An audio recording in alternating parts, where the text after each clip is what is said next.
Hold on, man. Let's let these notifications go out. Double tap that screen and get them likes up, man. Double tap that screen and get these likes up. What we doing, gang? Double tap that screen and get these likes up, man. We got about another minute and we gonna start. Let's go. Diamond, look out. Diamond, look out.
Hey, Norm Tone Bot.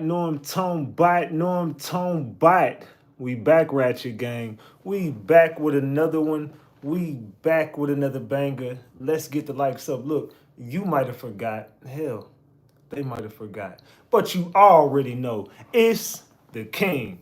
Too loyal, Norm Tone Bot, Ratchet TV. Hey, y'all already know, man. Y'all already know. Get the likes up if you in the building. And if you're new to the channel, hit that subscribe button. Tap that notification bell so you can get the drop whenever I drop. Alright, so boom. Man. We got to talk, Ratchet Gang. Look, we got to chop it up tonight. We got to talk about this Trump situation. What's going on with this Israel, Iran, however you pronounce it. Iran, they running. It don't matter. Shit. Let's get to the facts of what's going on. It's a lot that we uncovered last time, and it took me a while to put another show together. I could have possibly put something together for yesterday, but I was like, nah, man, I got to do some more research because I want to cover this a different way, a way that you're only going to get this type of coverage on Ratchet TV.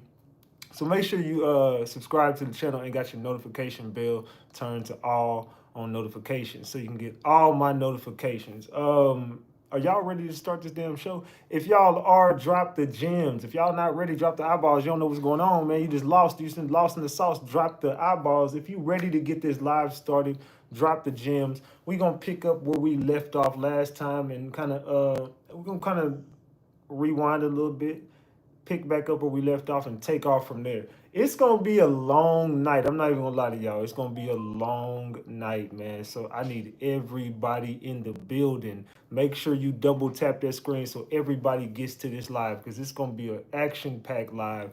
We're going to uncover the real truth of what's going on behind the Israel and Iran situation. Will there still be a World War III? Will there be? I don't know, man, but it's looking like it's a play being ran right in front of our eyes. And I just been doing some research on the back end that leads me to believe there's more to this story than meets the eye.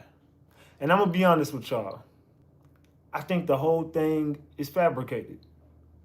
Allegedly, and everything I say is alleged, and it's all under the Fair Use Act, and you can see the Fair Use disclaimer in the description of this video and in the description of all my videos. This is just for entertainment and educational purposes only. This is just to educate my people on what we've been covering on this platform. Like I said, it's all under the Fair Use Act, and you can see the Fair Use disclaimer in the description of this video, and everything I say is alleged. Allegedly, y'all. So does anybody know what the truth is behind these people allegedly going to war? Because it's been said, not by me, but by a lot of people. Not just me, should I say, but a lot of people would say this. Is it possible that Israel kind of runs the U.S. in a sense? I don't know if you picking up what I'm about to put down tonight, but we about to uncover some shit. Look, they ain't gonna like this one. I'm gonna be real with y'all. They not gonna like this one. We gonna uncover everything that's been going on though. But before I get started, look, I know I had a troll mod somewhere. I went back and checked on my shit. I had so many people damn blocked on this, and it was people that was cool with the channel. You know what I'm saying? There's people I was like, how did this person get blocked on this? So it's a troll mod somewhere. So look, I got my eyes peeled on the mods. I don't know what's going on in that situation, but it's mods that don't even be showing up to live sometimes. It's mods who I ain't even seen around for a while. It's mods that don't donate to the channel. So if you're not donating to the channel, supporting the channel in any kind of way, and I just look at, and it's been 30, 60 days, and I ain't seen nothing from you. Your rent's getting took. It probably already got took because I ain't seen you in the lives, or you ain't been supporting the channel. So either way, it don't matter, but my eyes on the mods. So some wrench is finna come up missing. I'm gonna be real with y'all. Salute to the mods though. All right, they said they do. God always comes through for Israel in the end. Well, we about to uncover the secrets of what's been going on in this entire situation with Israel, with Iran, with America, with Russia. We gonna get into it all tonight, man. Look, they not gonna like this one. I'm telling y'all, what we about to expose over here, I don't even know if they, I know they don't. You know what I'm saying? So just open your eyes, open your ears, and just pay attention. Believe what you want to believe at the end of the day, but just pay attention to what I'm about to show y'all tonight, because we about to go there. I'm gonna be real with y'all. So get the likes up in the building, double tap the screen. Are y'all ready to start this live off? Let me know in the chat. I did a poll in the chat. It says, will there be a WW3? 73% of the room say yes, it's coming soon. And 27% of the room says no, you are all tripping. Y'all are tripping in here. So let us know in the chat, man, what y'all think, and make sure you vote on the poll. And we should be at 200 likes right now, man. Everybody in this building, double tap their screen. Let's get everybody in here, man. Let's go. This is a very important live. So are y'all ready to uncover it? I'm gonna be real with y'all, man. We possibly gonna be here for 3+ hours tonight. I pretty much scheduled my day around this moment right here. So we're going to all chop it up right now. Everybody in the building. We about to go ahead and get these videos started. I'm going to get into the receipt folder, which is videos, but the receipt folder is going to kind of give you a, just pay attention. I got something for y'all, man. Don't worry about it. I got something for y'all. We about to uncover everything over here tonight, man. Let's get ready. Let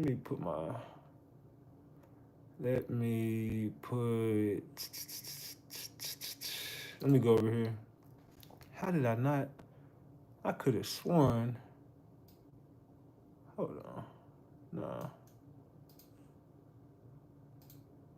Okay, never mind. Okay, I don't know what the hell. How did I end up out of this? All right, it's cool. I ain't tripping. All right, y'all ready? Are y'all ready? Why is the... All right, hold on. Let's go back over here. All right, bet. All right, y'all, let's go. My bad. I wasn't all the way ready. Let's continue. All right, let's get this going over here, y'all. Let's go. Let me move this over here. All right, let's go, gang. Let me know if y'all can hear it. Let me know if y'all can see. Let me know in the chat. Let's get this live going, man. Why is the United States getting involved with Israel and Iran? I'll tell you why. And once you see it, you can't unsee it. Don't worry, this will only take a couple minutes. See, Trump, Netanyahu, John Hagee, Jared Kushner, and friends are manufacturing the fulfillment of biblical prophecy. They're staging it, like a live-action end times Broadway show. In 2018, Trump moves the U.S. Embassy to Jerusalem. That's not random. That's Zechariah 12:3.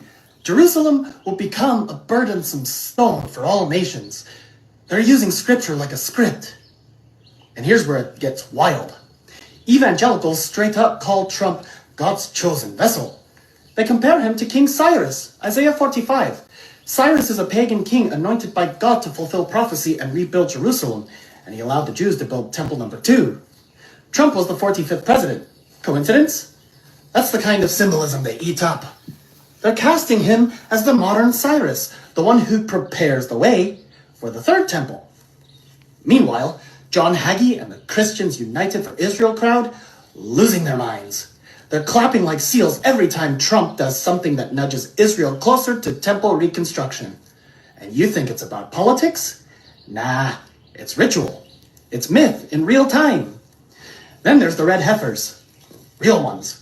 Bred in Texas, flown to Israel in 2022. Numbers 19. The Temple Institute wants them to purify the priesthood. That's the last step before they start building. And Jared Kushner, Trump's golden boy and Orthodox Jew, brokered the Abraham Accords. Sounds peaceful, right? Nope. It's setting the table for Daniel 9:27. He will confirm a covenant with many, aka Antichrist energy. And if you think this ends with temple stones and golden menorahs, think again. They're already pushing for the third temple. 2 Thessalonians 2:4. He'll sit in God's temple and proclaim himself to be God. Sound familiar yet? And while everybody's distracted watching this messianic soap opera, the real beast system is already installing itself behind the scenes. Revelation 13, the mark of the beast. It's not a tattoo, bro. It's digital ID, QR codes, biometric scans, central bank digital currencies.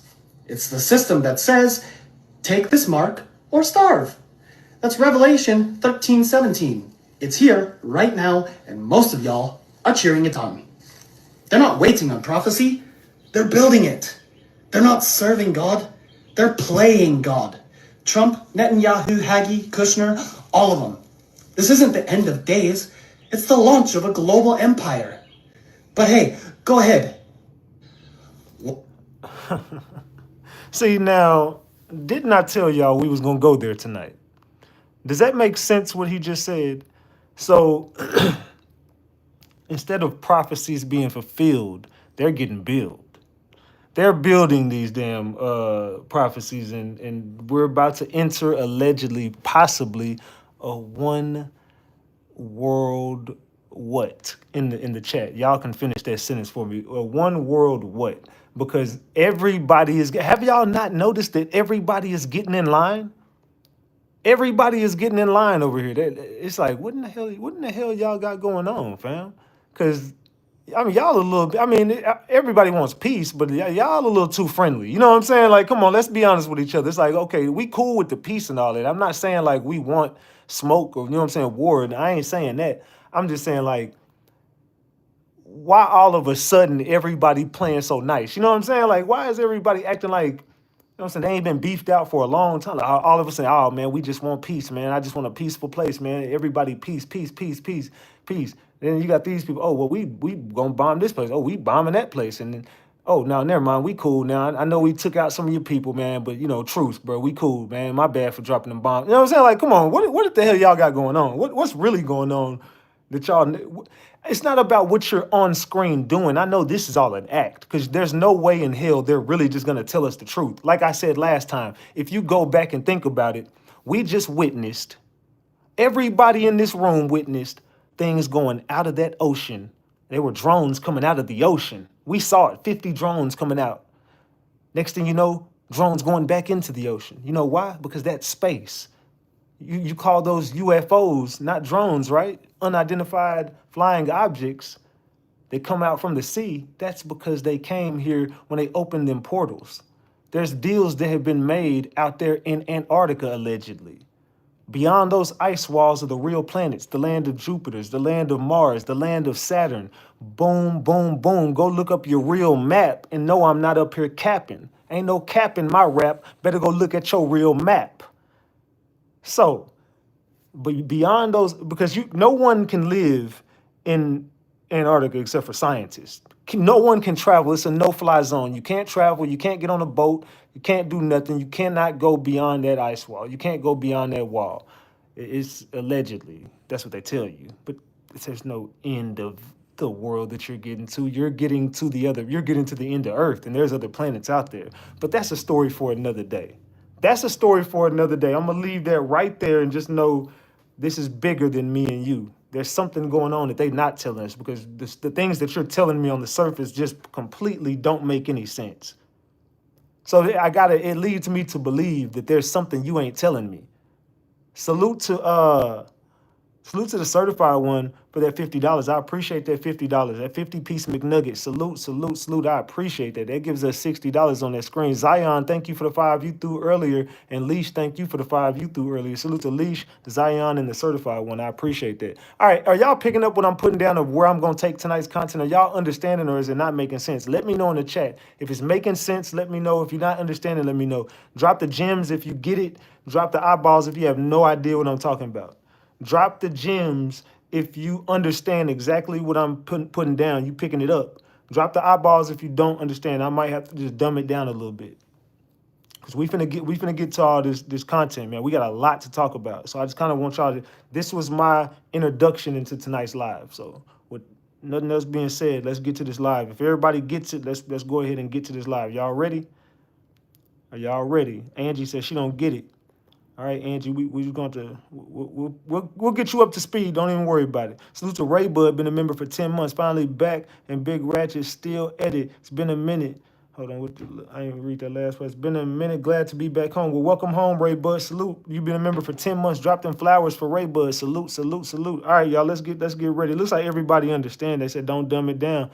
All right, it won't be no need to. Shouldn't be no need to.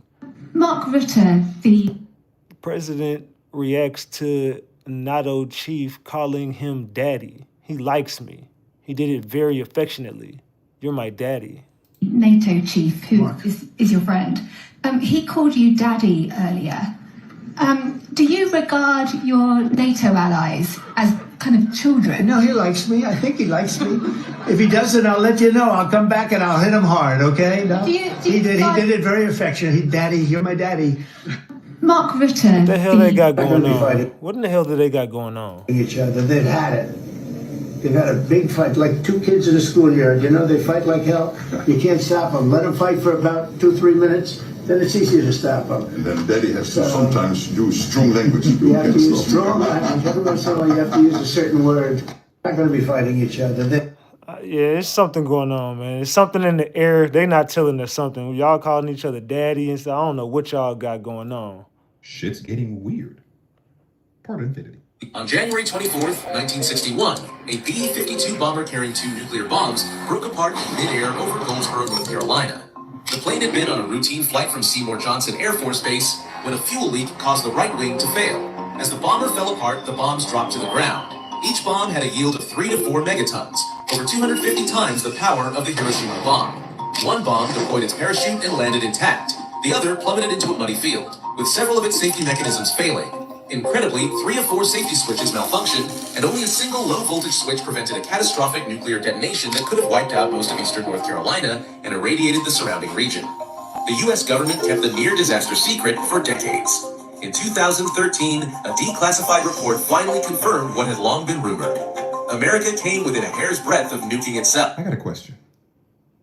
How many crazy things do you think have not been declassified yet that has happened in this country? How many secrets do you think are still hidden?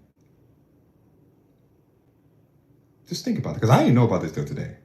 I feel like that's pretty significant. I feel like this should be in the history books. America almost blew themselves to smithereens. How many things have not been declassified yet? I bet you there's a ton of secrets, bro. And here's the crazy thing about that bombing thing, right?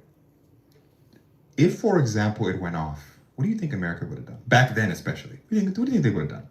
America would have been like, looks like Czechoslovakia is trying to bomb us. It's time to go to war. Am I wrong, though? That's what I'm saying. Shit is getting weird out here. See, how many things do you think they're not telling us? Salute to Melanated Queen for that 10-piece. I appreciate you, Melanated Queen. They said, okay, go. Thanks for opening eyes. Salute to Bugalip for that 10-piece as well. I appreciate you. Salute. Yeah, there's some weird stuff that's going on around here, man. There's some weird shit going on. You noticed that the Republicans and the Democrats can't agree on nothing? Except when it comes to Israel, and Netanyahu can come over here, you see the leader of the Republican, the leader of the Democrat standing together with Netanyahu. Is that a strange picture?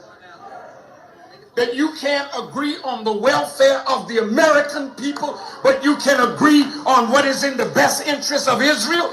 Talk back to me.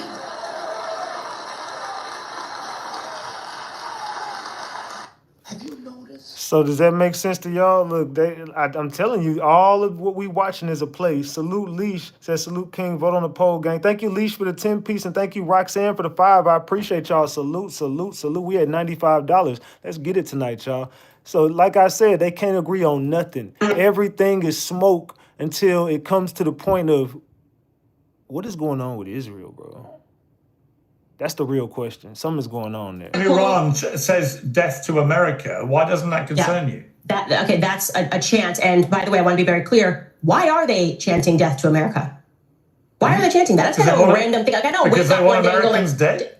But why do they want? Why are they specifically chanting as opposed to saying, I don't know, death to China or death to Russia? What is it specifically about America? Well, they say death to America, death to Israel, death to the United Kingdom, actually. Oh, okay. Death to pretty much anyone that wants to stand up to them. I could have had something to do with our actions in the Middle East is why I'm saying that we need a change in foreign policy. Maybe it has something to do with just like killing 1 million Iraqi civilians, okay, because Bibi Netanyahu got on a congressional stage and said there are weapons of mass destruction, and we took that to the bank, and there actually were no weapons of mass destruction, so we just killed 1 million. It could have something, I could be crazy, it could have something to do with our actions in the Middle East. The fact that we have 2,000 troops stationed in Syria right now under the guise of saying that we're fighting ISIS, while at the same time we know that Bibi Netanyahu funded the Al-Qaeda adjacent front because he wanted to overthrow Syria, and they again expand their borders, immediately take on territory and sell us absolute nonsense. We're talking about funding Hamas. Bibi Netanyahu funded Hamas.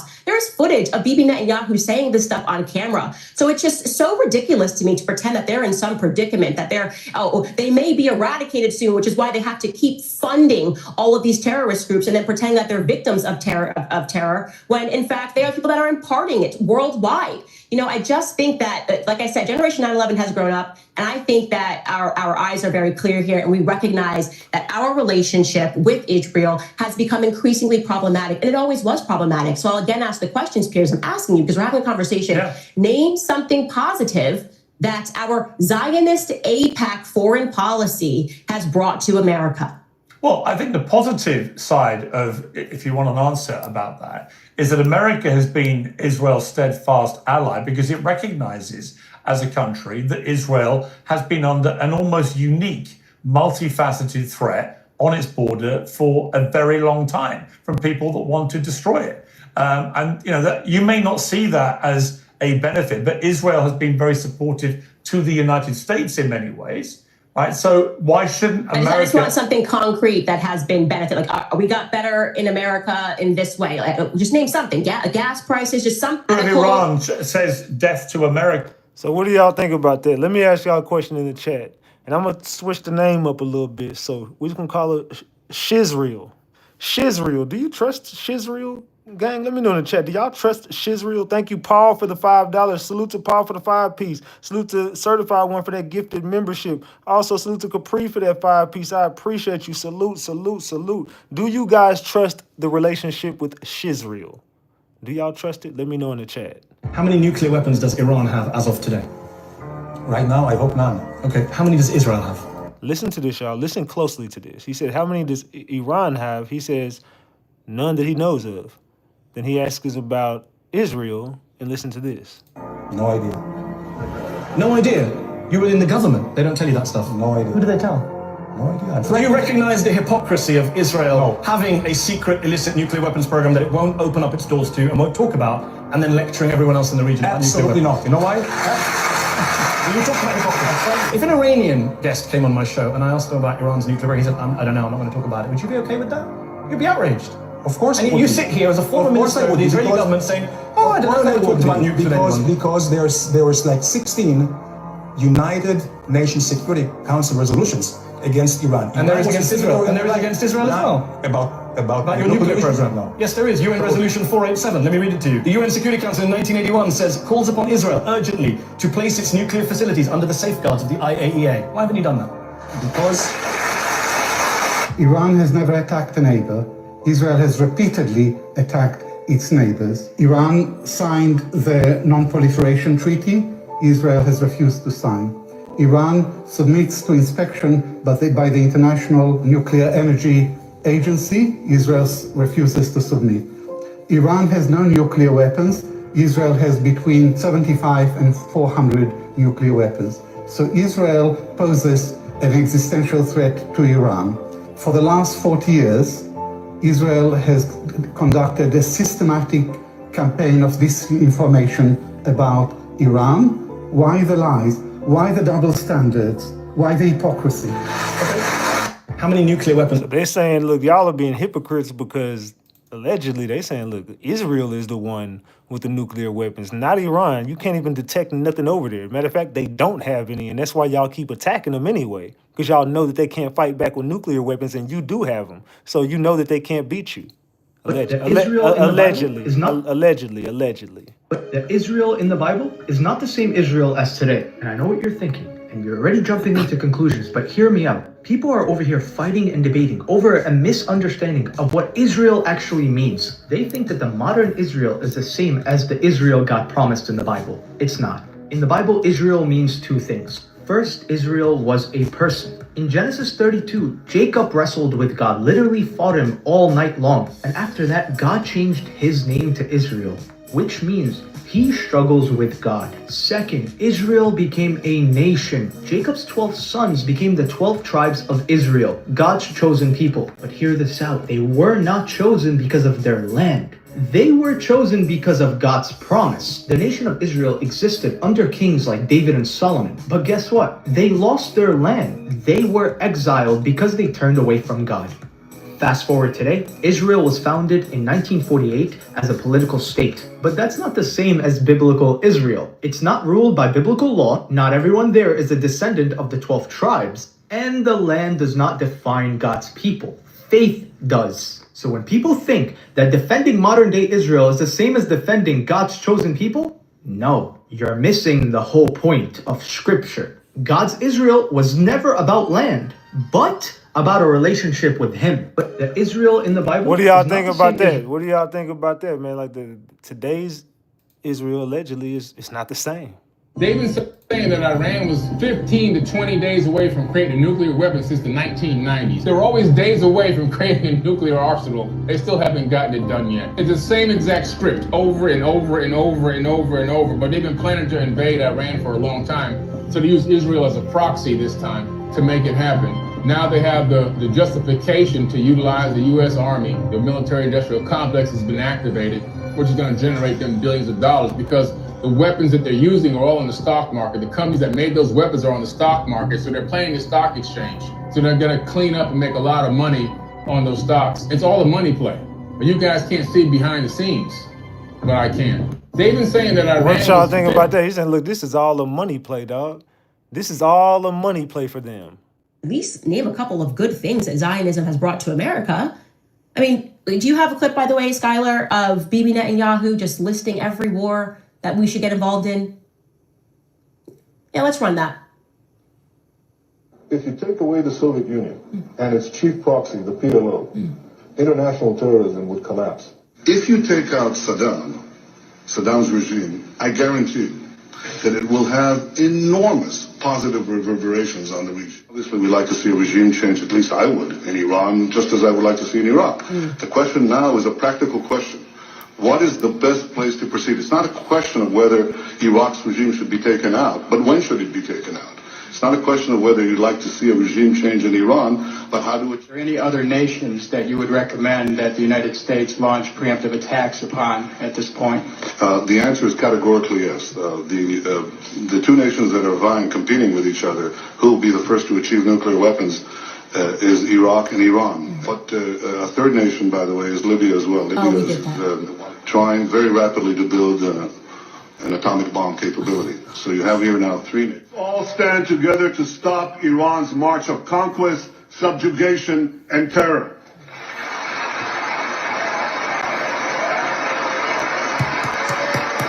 Beautiful. Beautiful. We can come out of this. That is just, thank you, Bibi, for telling us again that American sons and daughters must die overseas because of weapons of mass destruction that we just never seem to find. They're already trying to edit history. Like, you've got wacky people like Laura Loomer saying that Trump just saved us from a nuclear holocaust. They didn't have nukes. No one anywhere has said that they had nukes. So at least in Iraq, they pretended they had them. They're like, no, they've got weapons of mass destruction right now, and we've got to invade, okay? This time, they're like, well, they could maybe make them. They can maybe make them, so we've got to invade. So now it's like we're dialing it back a little bit to just, well, you know, whatever. They're enriching uranium, and that's used, and it's a lot of level. They're enriching it very quickly. By the way, Israel has them. And they're not our friend or our ally. We're going to get to that in a little bit. But Iran, definitely problematic. So yeah, going back to that question, at least name a couple of good things. And It's about to be a sticky situation going on here, y'all.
What y'all think about that, man? What y'all think about that?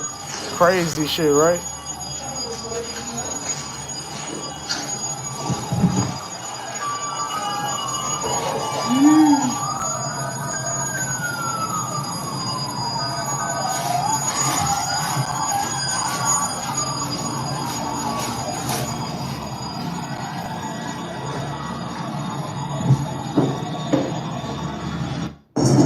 What y'all think about that, man?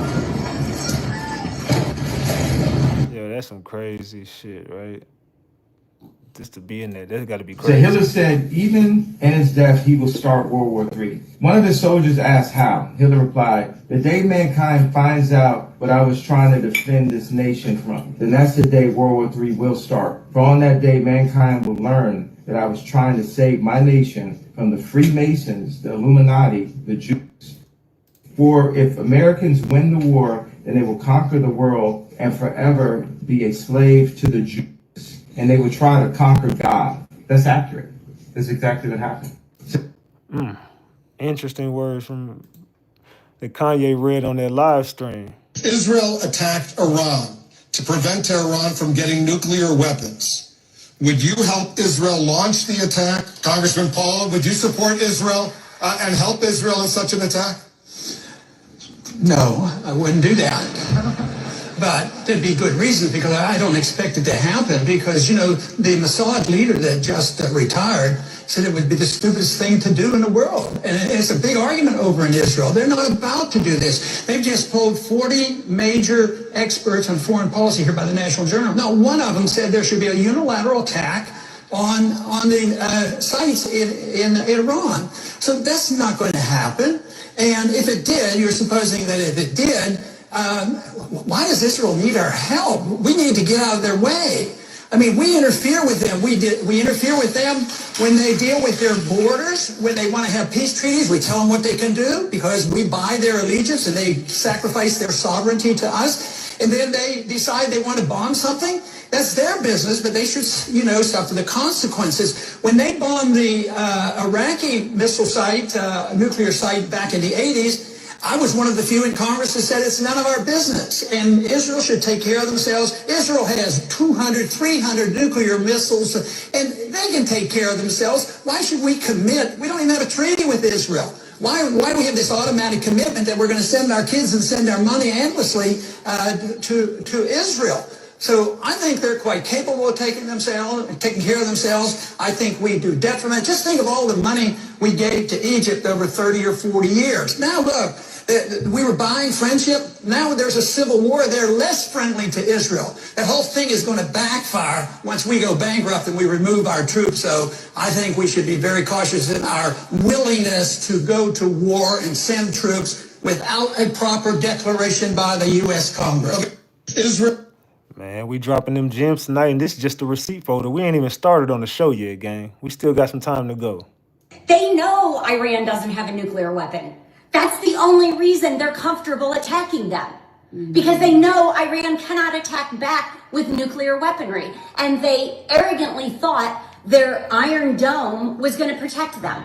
But it literally collapsed within 24 hours. A lot of people may have seen earlier videos where a whole bunch of Iran's weapons were being intercepted by the Iron Dome. The Iron Dome, by the way, actually shoots a missile up to intercept and blow up other missiles. But what they didn't get is that Iran was intentionally sending old missiles to wear out, to use up the defense.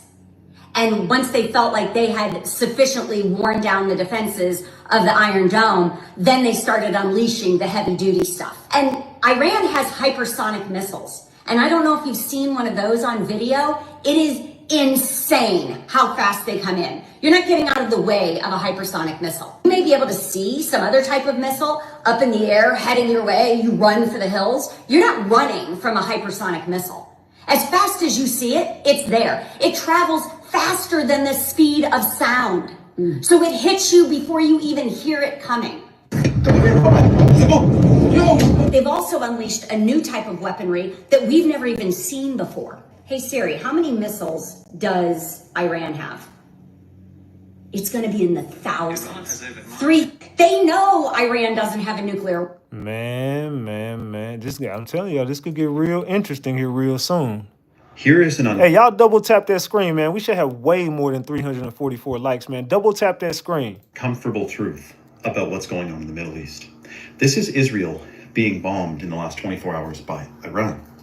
And everyone in the comments of these videos, this video was titled "The Trailer Before the Mushroom Clouds," inferring that there's going to be nukes.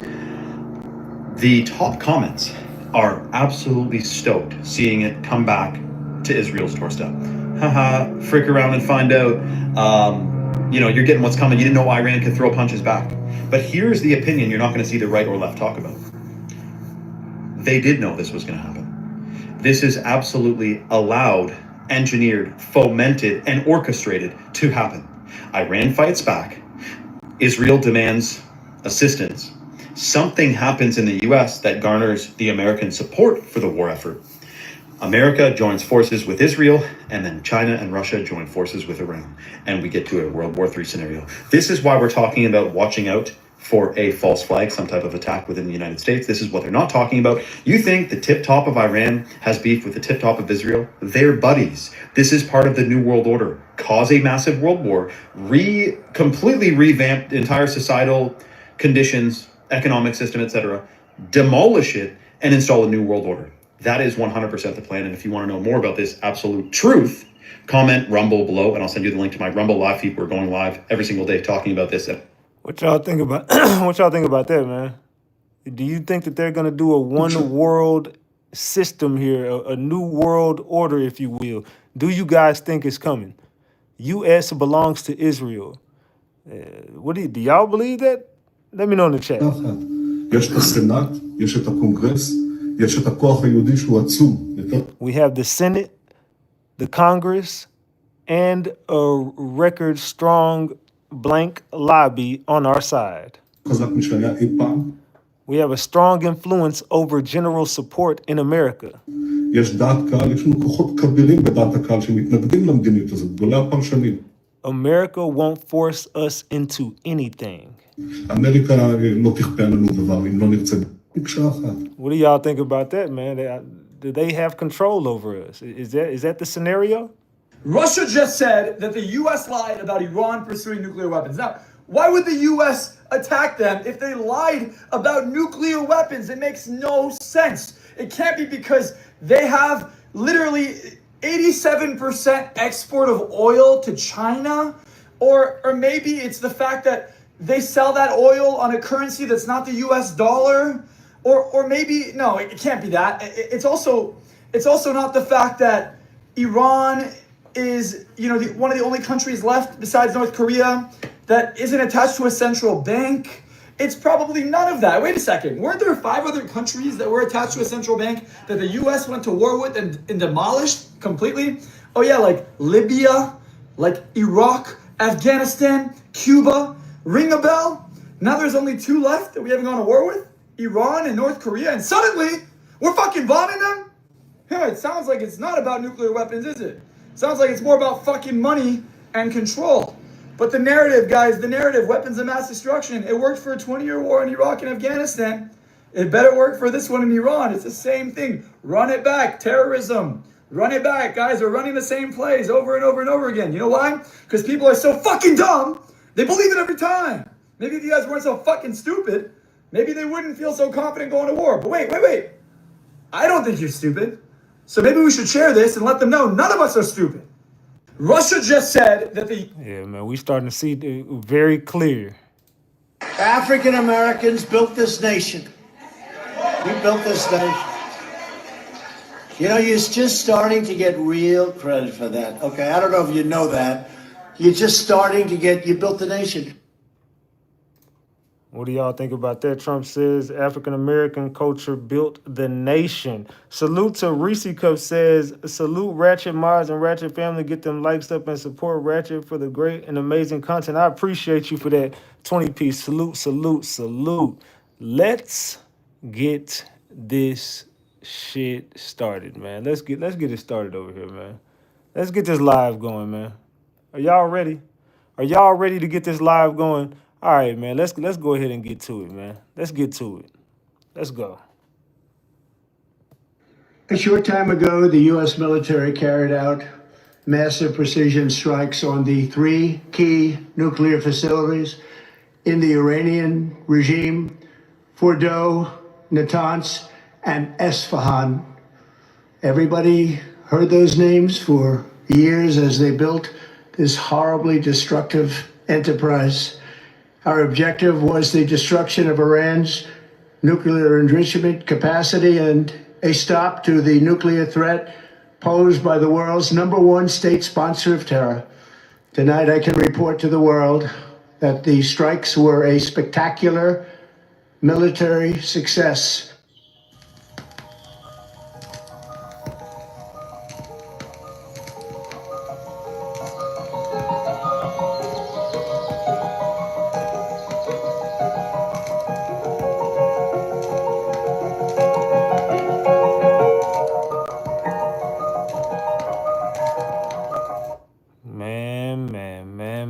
Man. Trump says it was a success. Then you get CNN in the game trying to report that no, it wasn't a success. They didn't even pinch the, they didn't even pinch the surface.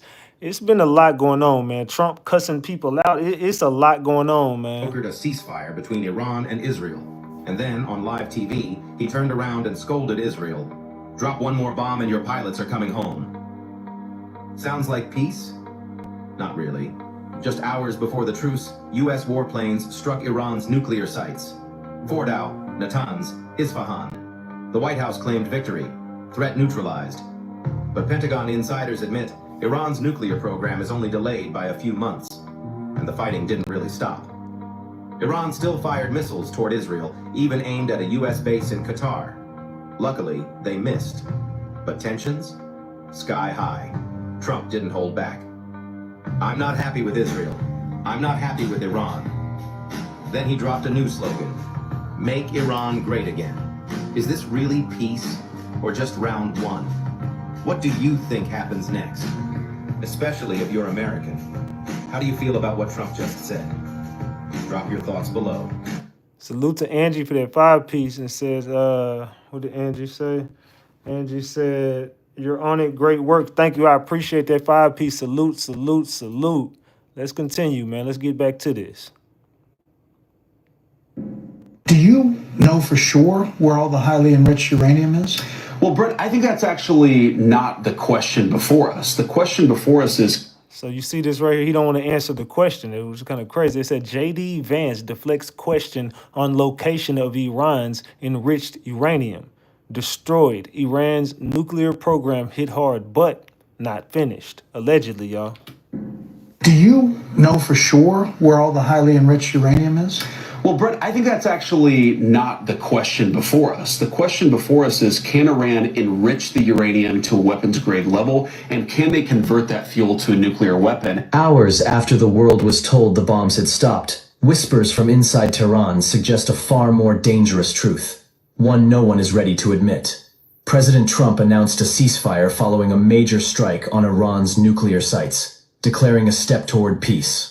But experts warn the story isn't that simple. Vice President J.D. Vance admitted today that much of Iran's highly enriched uranium might still be buried, and the U.S. intelligence community doesn't know its exact location. This uncertainty has experts questioning whether Iran's nuclear capabilities are truly crippled. CNN analyst Jim Sciutto revealed Israeli officials are still piecing together the damage on the ground, admitting the assessment is far from complete. Meanwhile, Iran's foreign minister denies any formal ceasefire agreement, saying their pause in attacks depends on Israel's next move. With tensions still high and crucial details missing, the world waits cautiously as dawn breaks. What do you think? Could this fragile ceasefire hold, or is conflict just paused, not ended? Share your thoughts. So I asked y'all in the chat, I created a poll, and I asked y'all straight up, will there be a World War III? 67% of the room say it's coming. 67%. 33 say, nah, y'all tripping, man. Let me know in the chat, man. I need more votes on that poll. Also, double tap your screen. I need more likes on this video. Let's continue, y'all. Let's go, let's go, let's go. Thank you, OG Tan, baby, for the 2-piece. Thank you for the 2-piece, OG Tan, baby. Salute, salute. Oh, shit. Let's go. All right, let's get it. At 2 a.m. on June 21st, 6 B-2 bombers took off from Whiteman Air Force Base in Missouri. Everyone assumed that they were heading to strike Iran, but in reality, these were just decoys. 5 hours later, 7 B-2 bombers took off again, but this time heading east. Each B-2 carried two 30,000-pound GBU-57 bunker busters, requiring them to refuel frequently. They met with first aerial tankers over Michigan. Then, in the middle of the Atlantic, a final refueling took place off the coast of Turkey before entering the Iranian airspace. Escorted by F-22s and F-35s, 3 bombers headed for the Fordo nuclear facility, buried 330 feet underground, while the other 4 bombers targeted the Natanz nuclear facility. To ensure the full destruction of Iran's nuclear program, all 7 B-2s unloaded their full payload, 14 GBU-57s. At the same time, a U.S. submarine lurking in the North Arabian Sea unleashed a barrage of missiles, wiping out the Isfahan nuclear sites. In just 25 minutes, U.S. destroyed what took Iran 20 years to build. With their mission complete, the B-2s turned back, refueled along the same hidden path, and returned to Missouri, finishing a 37-hour non-stop strike that Iran never... Man. They were there moving in stealth mode like some fucking Metal Gear Solid or something. I don't know what it is, but it's loose. I don't know what we got going on, In y'all. Tehran, a tense quiet the city hasn't seen in nearly 2 weeks. A fragile ceasefire now holding. After final strikes leading up to the truce, Israel said it hit dozens of Iranian missile launchers and military targets. And in the largest city in southern Israel, a barrage of Iranian ballistic missiles tore off the top floors of this apartment building. At least 4 killed, dozens wounded. But some survivors rescued from the rubble by Israeli firefighters. I went out during the siren, and in the middle of the building, when I was going toward the safe room, it blew up. I saw something close to me. I saw fire in front of me. It was the final Iranian strike before the ceasefire, but Israel says it kept firing interceptors, including this one that fell in northern Israel, and accused Iran of 2 ceasefire violations. Double tap that screen, get these likes up, y'all. And let me know if y'all enjoying the content in the chat, man. Let me know. And let me know if you're not understanding what's going on either. That's when Israeli Chief of the General Staff, Eyal Zamir, warned, in light of the severe violation of the ceasefire carried out by the Iranian regime, we will respond with force. Quickly, President Trump called Israeli Prime Minister Benjamin Netanyahu and made a demand in private and online. Israel, do not drop those bombs. If you do, it is a major violation. Bring your pilots home now. 40 minutes later, he wrote, Israel is not going to attack Iran. All planes will turn around and head home. Israel restricted its bomb targets to an Iranian radar installation. That wasn't good enough for President Trump, whose own bomb started with F. I'm not happy with Israel. You know, when I say, okay, now you have 12 hours, you don't go out in the first hour and just drop everything you have on them. So I'm not happy with them. I'm not happy with Iran either. But I'm really unhappy if Israel's going out this morning because the one rocket that didn't land, that was shot, perhaps by mistake, that didn't land. I'm not happy about that. You know what? We basically have 2 countries that have been fighting so long and so hard that they don't know what the they're doing. Do you understand that? That unprecedented public anger at Israel preceded President Trump on Air Force One. 2 days after raising the possibility of Iranian regime change, he ruled it out.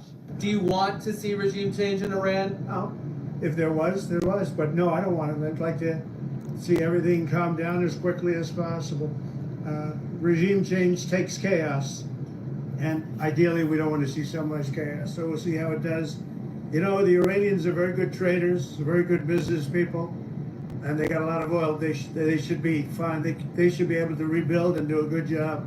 They're never going to have nuclear, but other than that, they should do a great job. Israeli officials are ecstatic with the war's results, degrading Iran's nuclear program and missile inventory, and proving they could fly freely over Tehran, as Netanyahu said tonight. We achieved a historic victory, and this victory will stand for generations. We removed from upon us 2 immediate existential threats: the threat of annihilation by nuclear bombs and the threat of annihilation by 20,000 ballistic missiles. As for President Trump, after landing in the Netherlands, he held a family photo with what he called his, quote, very good European friends. As he put it tonight, it will be much calmer in The Hague than what I went through with Israel and Iran. And Nick joins us now from The Hague. Nick, I understand there's a bit of a technical delay between us, but tell us what more you learned about this initial U.S. assessment of the damage done to Iran's nuclear sites. Jeff, according to 2 officials I spoke to who have knowledge of the assessment states that the nuclear facilities have not been obliterated and Iran could gain access to them eventually. So they still saying, look, bro, whatever y'all think y'all did, you didn't do it. So the nuclear weapons that you tried to destroy, they still gonna be able to get down there because allegedly they was way, way, way below ground and y'all didn't even pinch the surface really. Y'all just bombed some stuff. But from what I'm being told, it ain't really what they said it was. They really didn't do shit, allegedly. Jeff, there was a robust debate before these strikes, according to the officials I've spoken to, about whether these bunker-busting bombs could be as effective as some people were saying they were, especially on the Fordo nuclear site, which is buried underground. This initial assessment, I'm told, indicates those concerns among the people who had concerns about the weapon's impact were more legitimate than some gave them credence to. All that said, Jeff, the assumptions that would support an assessment that the program is set back by only a few months don't take into account, I'm told, multiple variables, including does Iran have enough scientists after Israel killed many of them? Does Iran choose to work at these sites 24/7, knowing that Israel or the U.S. could attack? And one official says that if the U.S. Or Israel is willing to take another strike, then in fact the assessment says that the program is still set back years. That said, this is an initial assessment. Jeff, they often change, and senior administration officials tonight are still insisting that the program, quote, has been obliterated. Well, let's shift our focus to NATO, Nick, which kicks off in earnest tomorrow. What is tomorrow's summit expected to announce? Jeff, the headline out of here is a number, 5%. That is the number that all 32 members of NATO have agreed to spend in terms of their defense spending of GDP within the next decade. What does that include? 3.5% of their GDP on weapons, including for Ukraine, and 1.5% on what's being described as defense related, everything from cybersecurity to infrastructure like bridges that can carry tanks. Never before have NATO members agreed to this level of spending. The previous goal, 2% made back in 2014, even today some don't meet. Much of this increased spending, Jeff, has come because of the threats that NATO faces today, especially from Russia. Since that full-scale invasion that Russia launched in 2022, European officials tell me Russia has reconstituted its defense industrial base to the point where it can build weapons that go beyond what Russia needs to wage war in Ukraine. But here, Secretary General Mark Rutte has been very clear that he credits NATO's increased defense spending on pressure from President Trump. Do you really think, if Donald Trump would not have been president, that tomorrow we would get to the 5%? Are you really thinking that? I'm not. This conference is designed to prevent any kind of Trump blow-up. It's very short, and unlike in previous summits, Jeff, Zelensky, the president of Ukraine, is not invited to the main leaders' meeting. So does that suggest, Nick, that despite this agreement on spending, that European officials are concerned about the U.S.'s continued commitment to NATO? It definitely does. As you and I have talked about for the last month, senior European officials continue to tell me that they are concerned about President Trump's commitment to European defense, most notably about Ukraine. Biden-era weapons are running out for Ukraine, and the Trump team has not indicated any interest in spending more money to arm Ukraine. Second is the divergence about the assessment of Russia. We just talked about the threat that Russia poses militarily, but today Trump once again said he wanted to make a deal with Russia. And recently, Deputy Secretary of State Chris Landau wrote on X in a post that's now deleted, NATO is, quote, still a solution in search of a problem.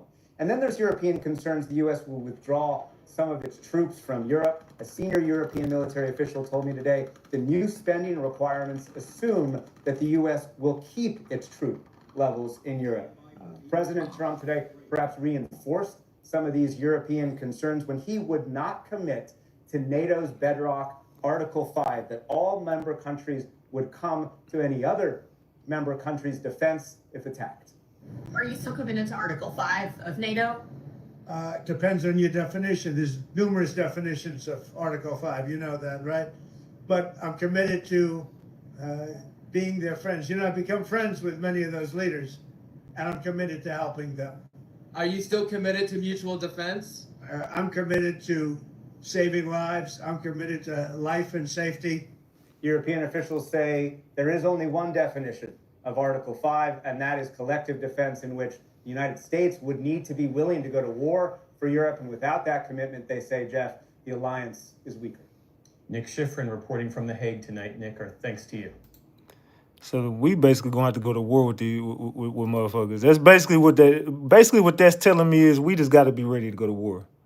Allegedly. Donald Trump and his administration are now responding to the brand new reporting that his strikes in Iran did not destroy their nuclear facilities, and they're basically confirming that it's true. In a new statement from Caroline Levitt, she said, "This alleged assessment is flat out wrong and was classified as top secret, but was still leaked to CNN by an anonymous low-level loser in the intelligence community, the leaking of this alleged assessment is a clear attempt to demean Donald Trump and discredit the brave fighter pilots who conducted a perfectly executed mission to obliterate Iran's program. Everyone knows what happens when you drop 14 30,000-pound bombs directly on their target. Total obliteration. But she's confirming that there is an assessment and it is classified as top secret and was leaked to CNN, confirming the story. Like, she's not even trying to claim that the story is false. She's acknowledging that an assessment exists, saying that Donald Trump's strikes were not that effective, but she's saying that the Trump administration disagrees. I mean, truly, what a disastrous day for the Trump White House. This is just exploding in their faces. I'm gonna go break this down on my YouTube, my Spotify show, and my Substack, link in bio, but man, just awful for them. So what the hell is going on, y'all? Did we fuck them up or did we not? Because it's sounding like we lying and we didn't really do what we said we did. About the success of the U.S. airstrikes on those 3 Iranian nuclear sites on Saturday. And I want to put this up here on Live Now from Meg Kennard, the Associated Press, saying early U.S. intelligence reports suggest the U.S. strikes only set back Iran's nuclear program by a few months. This, according to the Associated Press. And we're also hearing from different members of the Trump administration about some of this. You can see from Aisha Hosni, Fox News reporter, saying the Secretary of Defense, Pete Hegseth, responding to it, saying, quote, based on everything we have seen, and I've seen it all, our bombing campaign obliterated Iran's ability to create nuclear weapons. Our massive bombs hit exactly the right spot at each target and work perfectly. The impact of those bombs is buried under a mountain of rubble in Iran. So anyone who says the bombs were not devastating is just trying to undermine the president and the successful mission. Also, comments from Caroline Leavitt, the White House press secretary, denying reports that the Iran nuclear facilities are intact. So, of course, we'll follow this here on Live Now Fox and hear from more experts throughout the day and the week. So what do y'all think? Do y'all think that we got them or not? Chat, tell me, yes or no? Did we get the nuclear weapons? Yes, we did, or no, we didn't. Just a simple yes or no in the chat. Do you feel like we got it and we all good now and everything is peaches and cream like they said, or do you think they still got what they got over there and we just trying to play nice? What's going on, y'all? Do we got the nuclear weapons or not? Did we stop their nuclear weapons or not? It looks like everybody's saying no.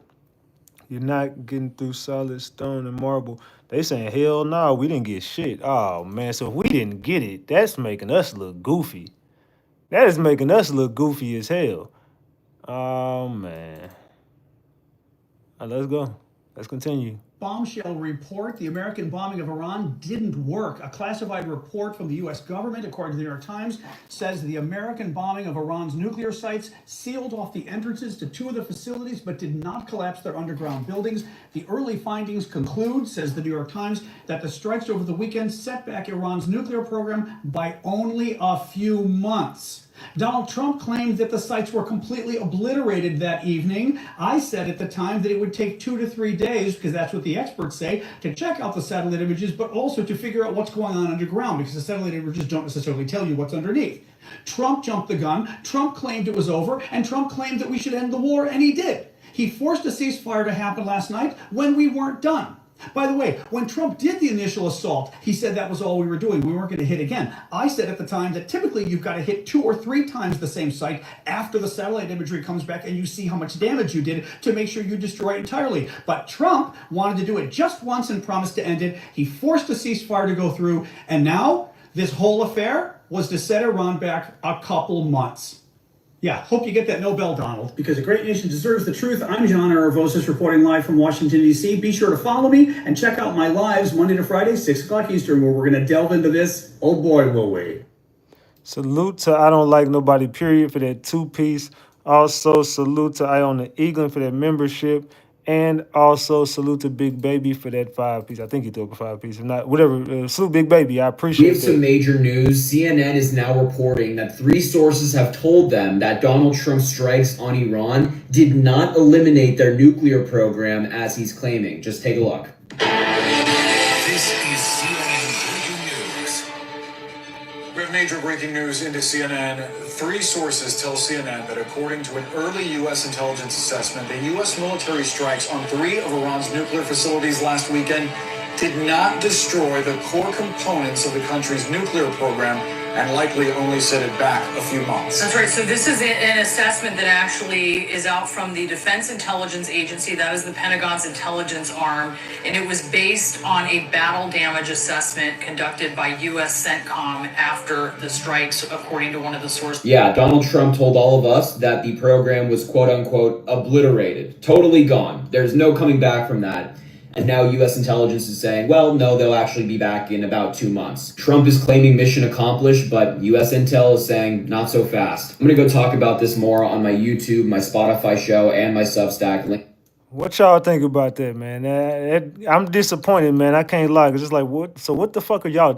If you telling us this, what are you not telling us? There's got to be something that we're missing here. There's a bigger picture, and we just not getting it, man. Why does we should be way past 500 likes, man. Everybody double tap that screen. Double tap that screen. We should be way past 500 likes. Let's go, gang. This is the site of the missile strike in Beersheba. You can see here a 7-floor building completely destroyed. One of the apartments had 3 people inside. I understand they were all killed. Another person at the entrance. There is just a sea of concrete and debris. Cars completely crushed. Now, Israel is accusing Iran of serious violations of the ceasefire and promising to respond with force. But this attack took place before the ceasefire was brought in place. There was, though, a missile strike north of here that came in after that 7 o'clock deadline. I think you get a strong sense that this truce isn't just fragile. It looked this morning when that war of words erupted to be almost dead on arrival. The question is how willing both sides are to revive it. Man, I don't know. Do y'all think this shit is gonna stop? Or do y'all think it's just gonna be smoke in the air until shit, I don't know, man. This is looking like somebody said Saddam Hussein all over again. I don't disagree with you. I don't. Just 48 hours, the whole world went from oh shit to wait, huh? And now this morning we're back to oh shit. So Sunday morning we all woke up to the US just bombed Iran. And then boom, panic, the World War III hashtags start flying. Everybody online stressing like it's 2020 all over again. And then the rumors hit. Iran got sleeper cells in the US. And the State Department is like, hey, all you Americans abroad, stay on alert. We're already spiraling, and then boom, Iran strikes back. This was Monday night, so we all thinking, bro, it's officially go time. But then the plot twist. Turns out Iran already warned the US and Qatar before the strike, and nobody was hurt. They called it a little warning shot. Get this, Trump tweets, congrats, world peace is back. I am not joking. And then look, hours later, Iran and Israel agreed to a ceasefire. So we all like, bet. We just dodged war, maybe humanity ain't doomed after all. But then the next morning, Israel claims Iran already broke the ceasefire and launched more missiles at them. Iran is like, nah, we ain't do that shit. And Israel is like, yes, the fuck you did. And now they're launching strikes again like last night was just a dream. Like, what the fuck? We just went full circle. What the fuck timeline are we even in? Drop your thoughts in the comments. Is this peace or the calm before the bigger storm? In just 48 hours. Salute to the certified one for that 2-piece says the likes are too loose for this real ass live. Yeah, I'm over here doing some real damn content, and y'all over here tripping on the likes, man. Double tap that screen and get these likes up. So yeah, I don't know, man. It's looking like we just being lied to all the way around the board. I ain't gonna cap. Israel, what the fuck are you doing? Donald Trump already blew up the nuclear facilities in Iran. Goal accomplished. Why are you still dropping bombs? Right after Donald Trump announced the ceasefire between the 2 countries, Israel bombed the shit out of Iran. What did you do that for? The whole reason this whole thing is going down is because Iran was getting close to making nukes. Now they're incapable of making nukes thanks to Donald Trump. Ow! Did y'all see Iran's weak-ass retaliation? Donald Trump said, thanks for the warning before you struck us, so no lives were lost. I don't know what you struck us for if you were going to warn us beforehand, dumbass. These countries are getting on Trump's nerves so bad, he woke up this morning and said, we've had 2 countries that's been fighting for so long, they don't know what the fuck they're doing. Even though Israel sent those bombs, the ceasefire is still in effect. Every American should be proud of their president for what he just got done. Could you imagine the commander-in-chief Joe Biden being in charge right now? I've got one wish, man. Don't. You are not Bryson Tiller, Joe Biden. Keep it up, Donald Trump! Yeah, that dude got too much damn energy. I don't know if he over there drinking monsters in his car or what. That dude, he tweaking. All right, let's continue, man. السلام عليكم ورحمة الله تعالى وبركاته. هذا يقولوا لا بيخسس هو بيخسس. غاقة هذه نعوموا فيها؟ غاقة ولا لا؟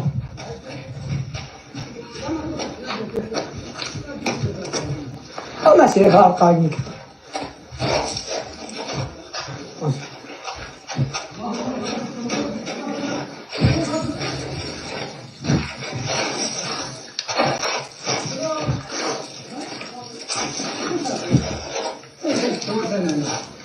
ما شيء غاقة هذه.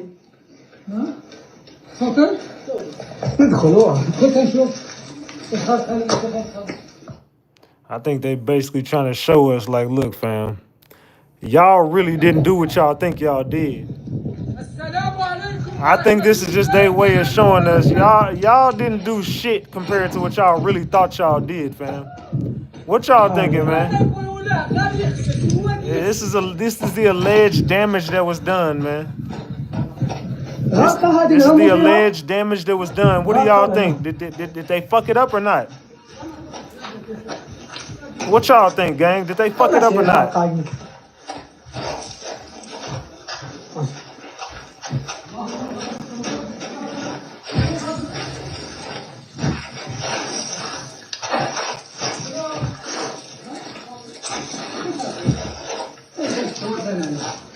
ما شيء غاقة هذه.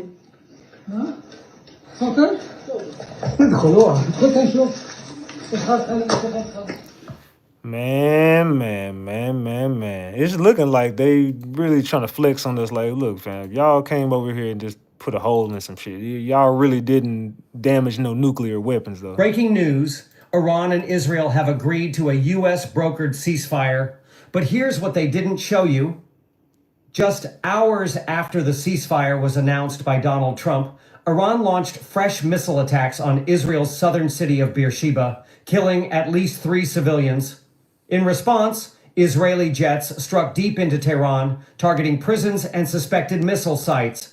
Israel claims its mission is complete, crippling Iran's nuclear facilities in Natanz, Fordo, and Isfahan during the U.S.-led Operation Midnight Hammer. But Iran says there's no formal deal and they'll keep fighting unless Israel stops first. Meanwhile, oil prices dropped sharply, and international powers like China, France, and Saudi Arabia are urging restraint. Civilian deaths are rising fast. Nearly 1,000 Iranians and 28 Israelis confirmed dead so far, with hospitals overwhelmed and thousands displaced.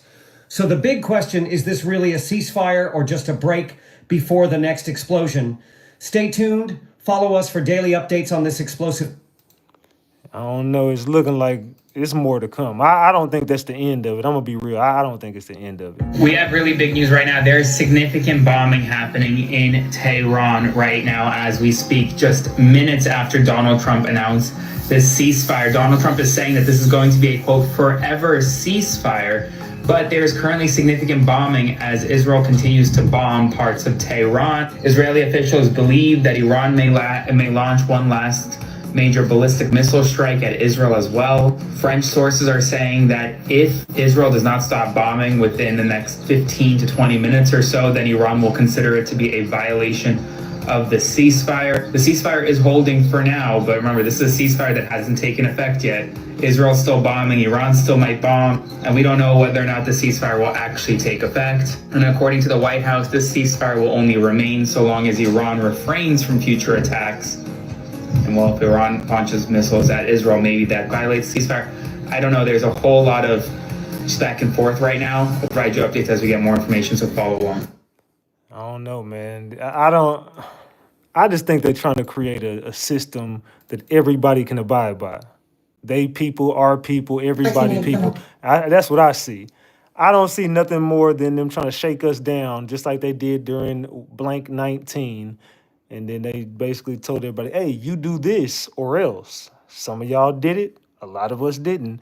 But, I ain't finna get into that. But anyway, breaking news, Trump says Iran's attack was weak. White House, President Trump has just made a statement. Rich Edson. Good afternoon, Martha. So the president taking to Truth Social just a short while ago, he says Iran has officially responded to our obliteration of their nuclear facilities with a very weak response, which we expected and have very effectively countered. There have been 14 missiles fired, 13 were knocked down, one was set free because it was headed in a non-threatening direction. I am pleased to report that no Americans were harmed and hardly any damage was done. Most importantly, they've gotten it all out of their system, and there will hopefully be no further hate. I want to thank Iran for giving us early notice, which made it possible for no lives to be lost and nobody to be injured. Perhaps Iran can now proceed to peace and harmony in the region, and I will enthusiastically encourage Israel to do the same. Thank you for your attention in this matter. The president also goes on to thank the government of Qatar for what it has done in seeking peace for the region. Regarding the attack today at the base in Qatar, I'm pleased to report that in addition to no Americans being killed or wounded, very importantly, there have been no Qataris killed or wounded. So the president indicating in that first post that he had on Truth Social there that he did get a heads up, the United States did get a heads up on this attack, according to the president. And then he's hoping that this is a bit of an off-ramp here, a way to de-escalate this whole thing. He says he's ready for peace. So Iran indicating with an attack on a hardened position in the Middle East that the U.S. got a tip-off from beforehand, or an indication that this attack was coming, is a way for Iran to say, we've settled the score here, nobody's gotten hurt, let's move forward. Let's see if there are conversations ongoing between the two governments or a way to try to end this conflict. The president also indicating that he's going to lean on Israel to do the same. We will see how all of this plays out, but those early indications coming from the president, who, according to his schedule, was meeting with his national security team and also meetings in the Situation Room with the chairman of the Joint Chiefs of Staff and the Secretary of Defense. Sheesh. Man, let me know in the chat, man, what y'all thinking about this damn. Are we going to be at war, dog? Because if so, man, I need to know ahead of time, dog. We might have to get the fuck on up out of here, dog. No, I'm talking about.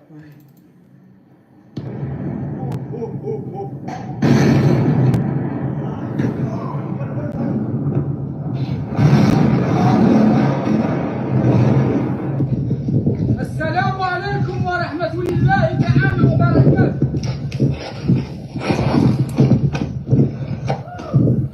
هذا يقولوا لا بيخسس، هو بيخسس. هاكا هذه نعوموا فيها؟ هاكا ولا لا؟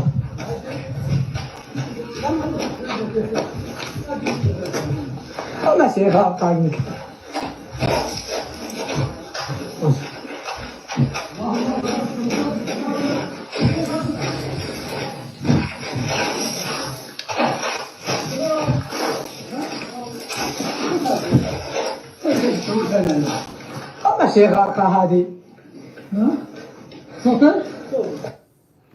Yeah, they telling us y'all didn't do shit. Y'all think y'all did, but y'all didn't do shit. You said didn't go where shit. Catch me in Fiji or something. I don't know, man. Get the hell up out of here, though.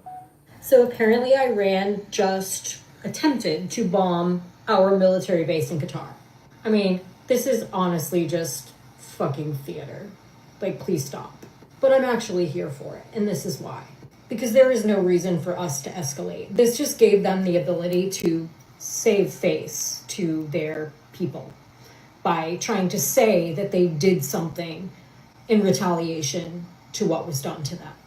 Now, apparently, Trump and everyone are in the Situation Room and they're looking at this and they're deciding what to do. But I am hoping that they're probably not going to do anything, because we all know that Trump doesn't want to enter us into a war into the Middle East.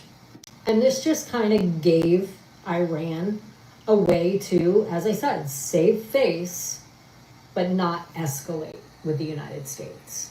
So I could be wrong on all of this, but that's what it looks like to me. I feel like this is a positive movement. Hopefully everybody comes to the negotiation table in the near future, be it the United States, Iran, Israel. Hopefully we can get some flipping peace in the Middle East.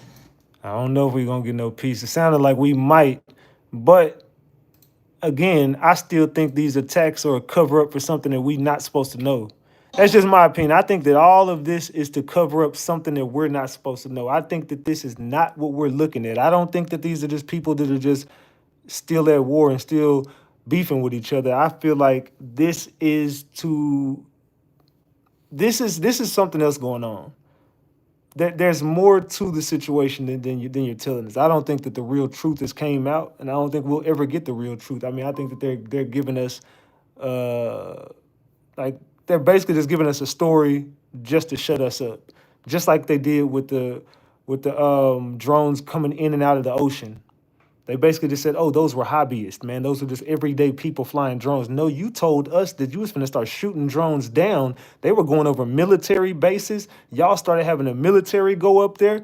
What the hell are you talking about? Those were just everyday hobbyists. Now, no, those were no hobbyists. You said that though, and then you came up and said, we know exactly where those things came from and we know where they landed. You ain't talking about no hobbyists at that point. So y'all just be lying to us and we be so gullible. Oh yeah, those are just hobbyists, guys. No need to worry. Let's all go back to work. Y'all forgot all about it. Y'all ain't said nothing about them damn drones and they ain't say, y'all ain't said nothing. We ain't gonna say nothing. Shit, they said fuck it. And we all know that was a cover up. That was something else going on. They just told us, oh, by the way, all that stuff we said to panic about, guys, and we don't know what's going on. We lied. We know exactly what's going on. Those are just everyday people flying drones in their backyard. I'm like, fam, that's a 20-foot drone. Ain't no way in hell someone flew that from there. And if they did, they flew it over a military base, you need to be figuring out what they got going on and why they trying to spy on y'all. But let's continue.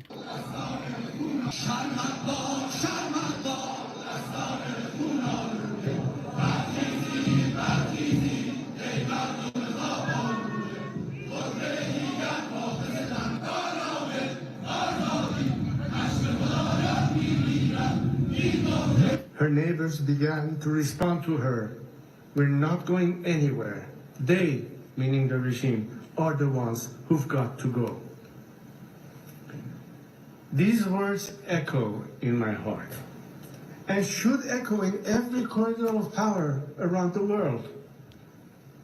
Today, it is clearer than ever. The Islamic Republic is collapsing. Credible reports indicate that Ali Khamenei's family and the family of senior regime officials are making preparations to flee Iran.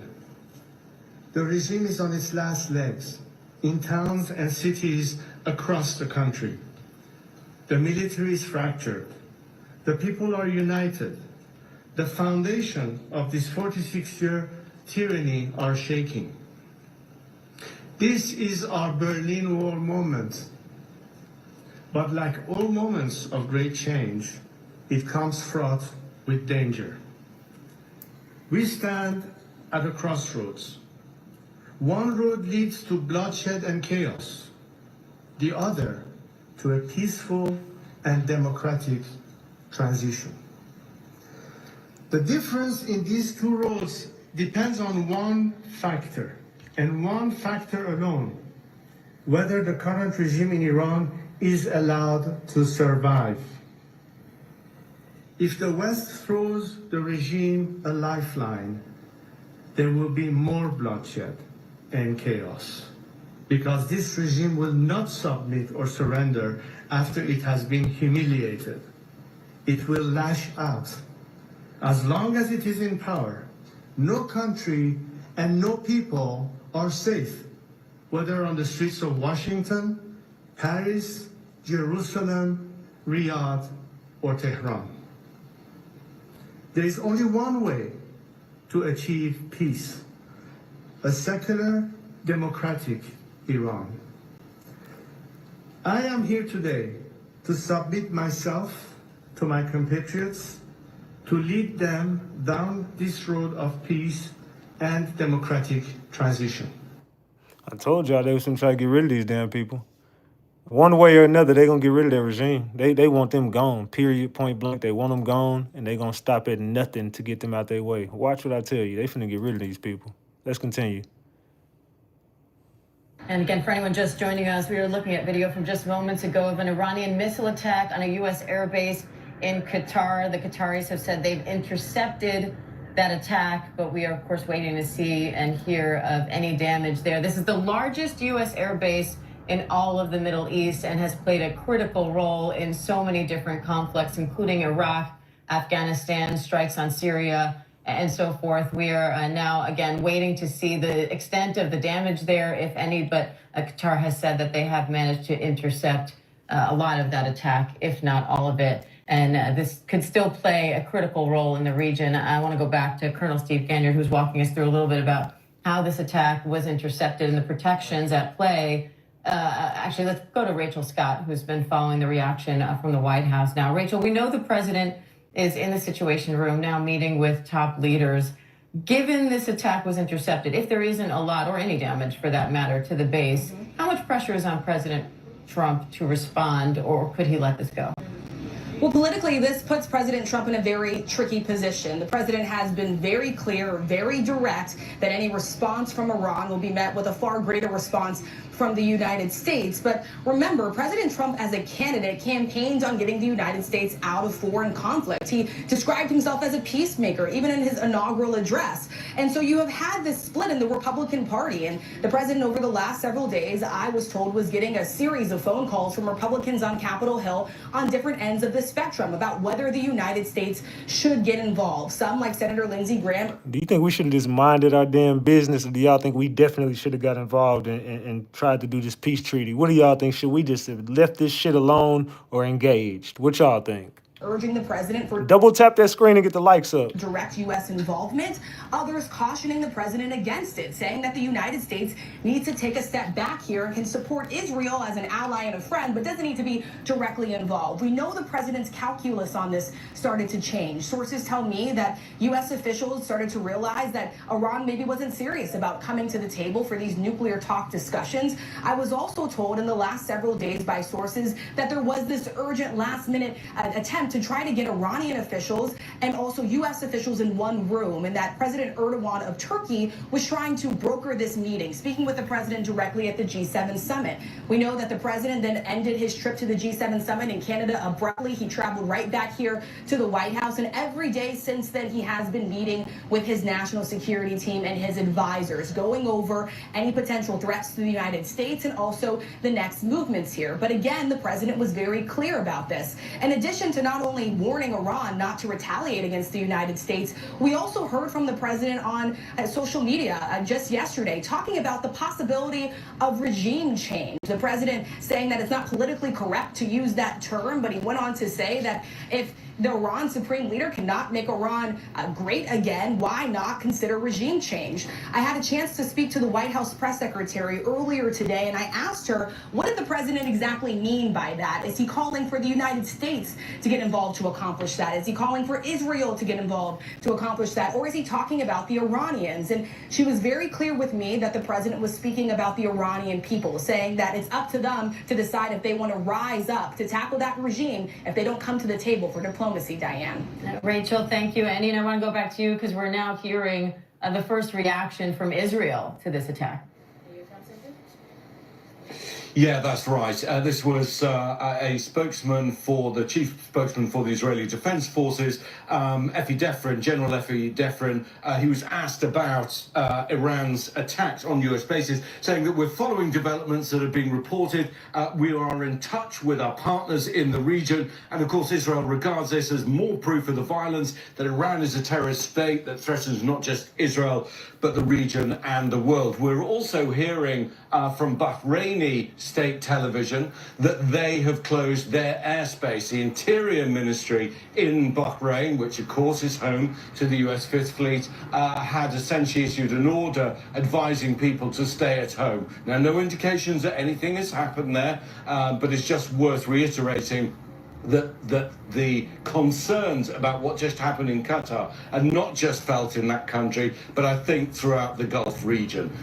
But again, just to be very clear, we need to know whether any of these got through. A US official speaking to ABC News has essentially said that the Qataris and the Americans were involved in the shoot-downs. They're also saying that they don't think any of those projectiles landed in Al Udeid Air Base. Interestingly, Press TV, which is the pro-Iranian or Iranian government television, is claiming that they did land there, but no evidence of that. And what more are you hearing about the way these missiles were intercepted? Well, again, this has come from U.S. officials. We know that the Qataris have basically U.S. Air defense systems, and of course the U.S. base at Al Udeid has some as well. And are other assets in the region as protected as this airbase is, or are they more vulnerable? Well, this is an extraordinarily protected airbase because this is the nerve center, as we've been talking about, for U.S. Central Command. So we know that the attacks on the Iranian nuclear facilities, the flights would have been coordinated out of this base. So it's a very, very critical base. And of course, you know, they don't speak to the security of other bases, but you can guess that this one is probably better protected than others. And that does raise concerns for other spots throughout the region. And we are just hearing, Diane, that there have not been any impacts with this attack in Qatar. We are hearing that they are not tracking casualties at this time. So certainly, I think many people are breathing a sigh of relief because the hope is that this will be contained and will not escalate further. But again, as everybody likes to say, the enemy does have a vote in that. And we don't, we have to wait and see how the Iranians calculate all of this, Diane. Yeah, we're going to see how they calculate this shit, but I don't think they're going to take this laying down. I think at some point something going to go on, and it's probably going to be in the near future. At the Pentagon, you and I started talking about this about more than an hour ago now. Are we where your sources are telling you that we thought we'd be? Have we gone someplace that we're at least prepared to deal with? Well, Harris, right now what we can tell from open source reporting on Twitter, you can see imagery of about what we're told from Israeli sources are 6 ballistic missiles that have been fired from Iran towards Qatar. As you know, as we discussed, the Al Udeid base, the largest U.S. Base in the Middle East, is about 40 miles from the capital of Qatar, from Doha. You can see the night skies over Doha right now, and there are explosions in the air. Some of those may be air defense missiles, Patriot missiles, trying to intercept those ballistic missiles. We have no indications of impact at this point. As you and I discussed before, there were satellite images from last week of Al Udeid, where the U.S. normally has a large number of transport planes, refueling planes, that those tarmacs had been emptied of those warplanes. But Al Udeid normally would have 10,000 U.S. troops based there. There had been warnings to U.S. embassy staff to shelter in place and at other embassies across Doha. We also now are learning that the airspace over UAE, the United Arab Emirates, where the United States military has another large military base, that airspace has been closed. And we also understand there could be an imminent threat to U.S. troops and personnel at bases in Iraq. That, if you remember, just 5 years ago, Iran fired ballistic missiles, dozens of them, at U.S. troops in the wake of Qasem Soleimani's killing. So a lot of intelligence warnings. We brought it to you on air just a little while ago, and now it seems that those explosions are being heard over the capital of Qatar. Well, and through your reporting, you readied us for, exactly who would be still there, and you're furthering that now to let us know who is able to get out and who's expected to be there serving right now. 6 missiles may not sound a lot to some people because they can do so much damage. And Iran reportedly has been running low on, we don't really exactly know what they have. Maybe they're not running that low. But with precision, 6 missiles are a lot. They haven't really been precision guided, though, going into Israel. They've been hitting all those residential targets. Not saying that they didn't want to kill civilians, but a little bit more haphazard. This seems more precision.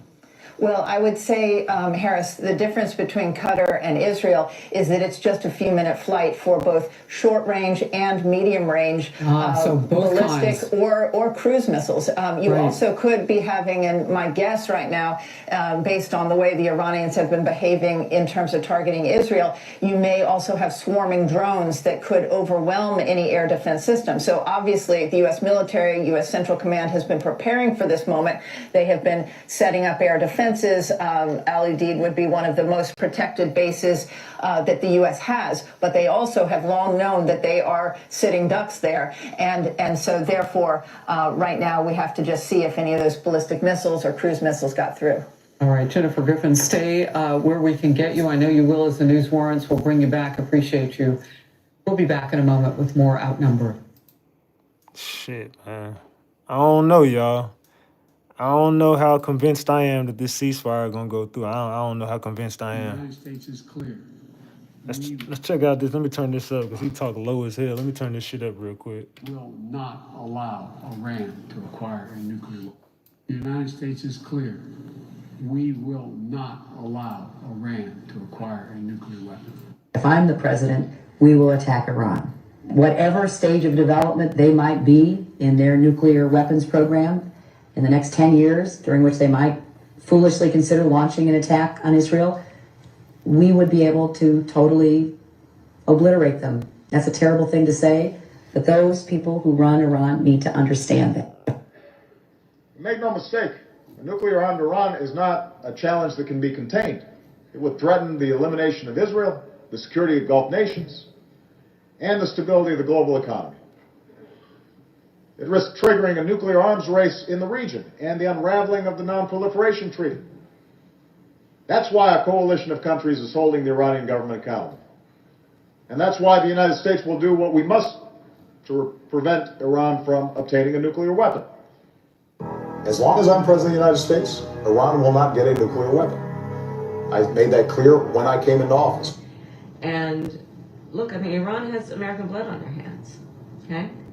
And what we saw in terms of just this attack on Israel, 200 ballistic missiles, what we need to do to ensure that Iran never achieves the ability to be a nuclear power, that is one of my highest priorities. So if you have proof So it looked like everybody kind of been alluding to the same type shit, right? Everybody been saying the same things, right?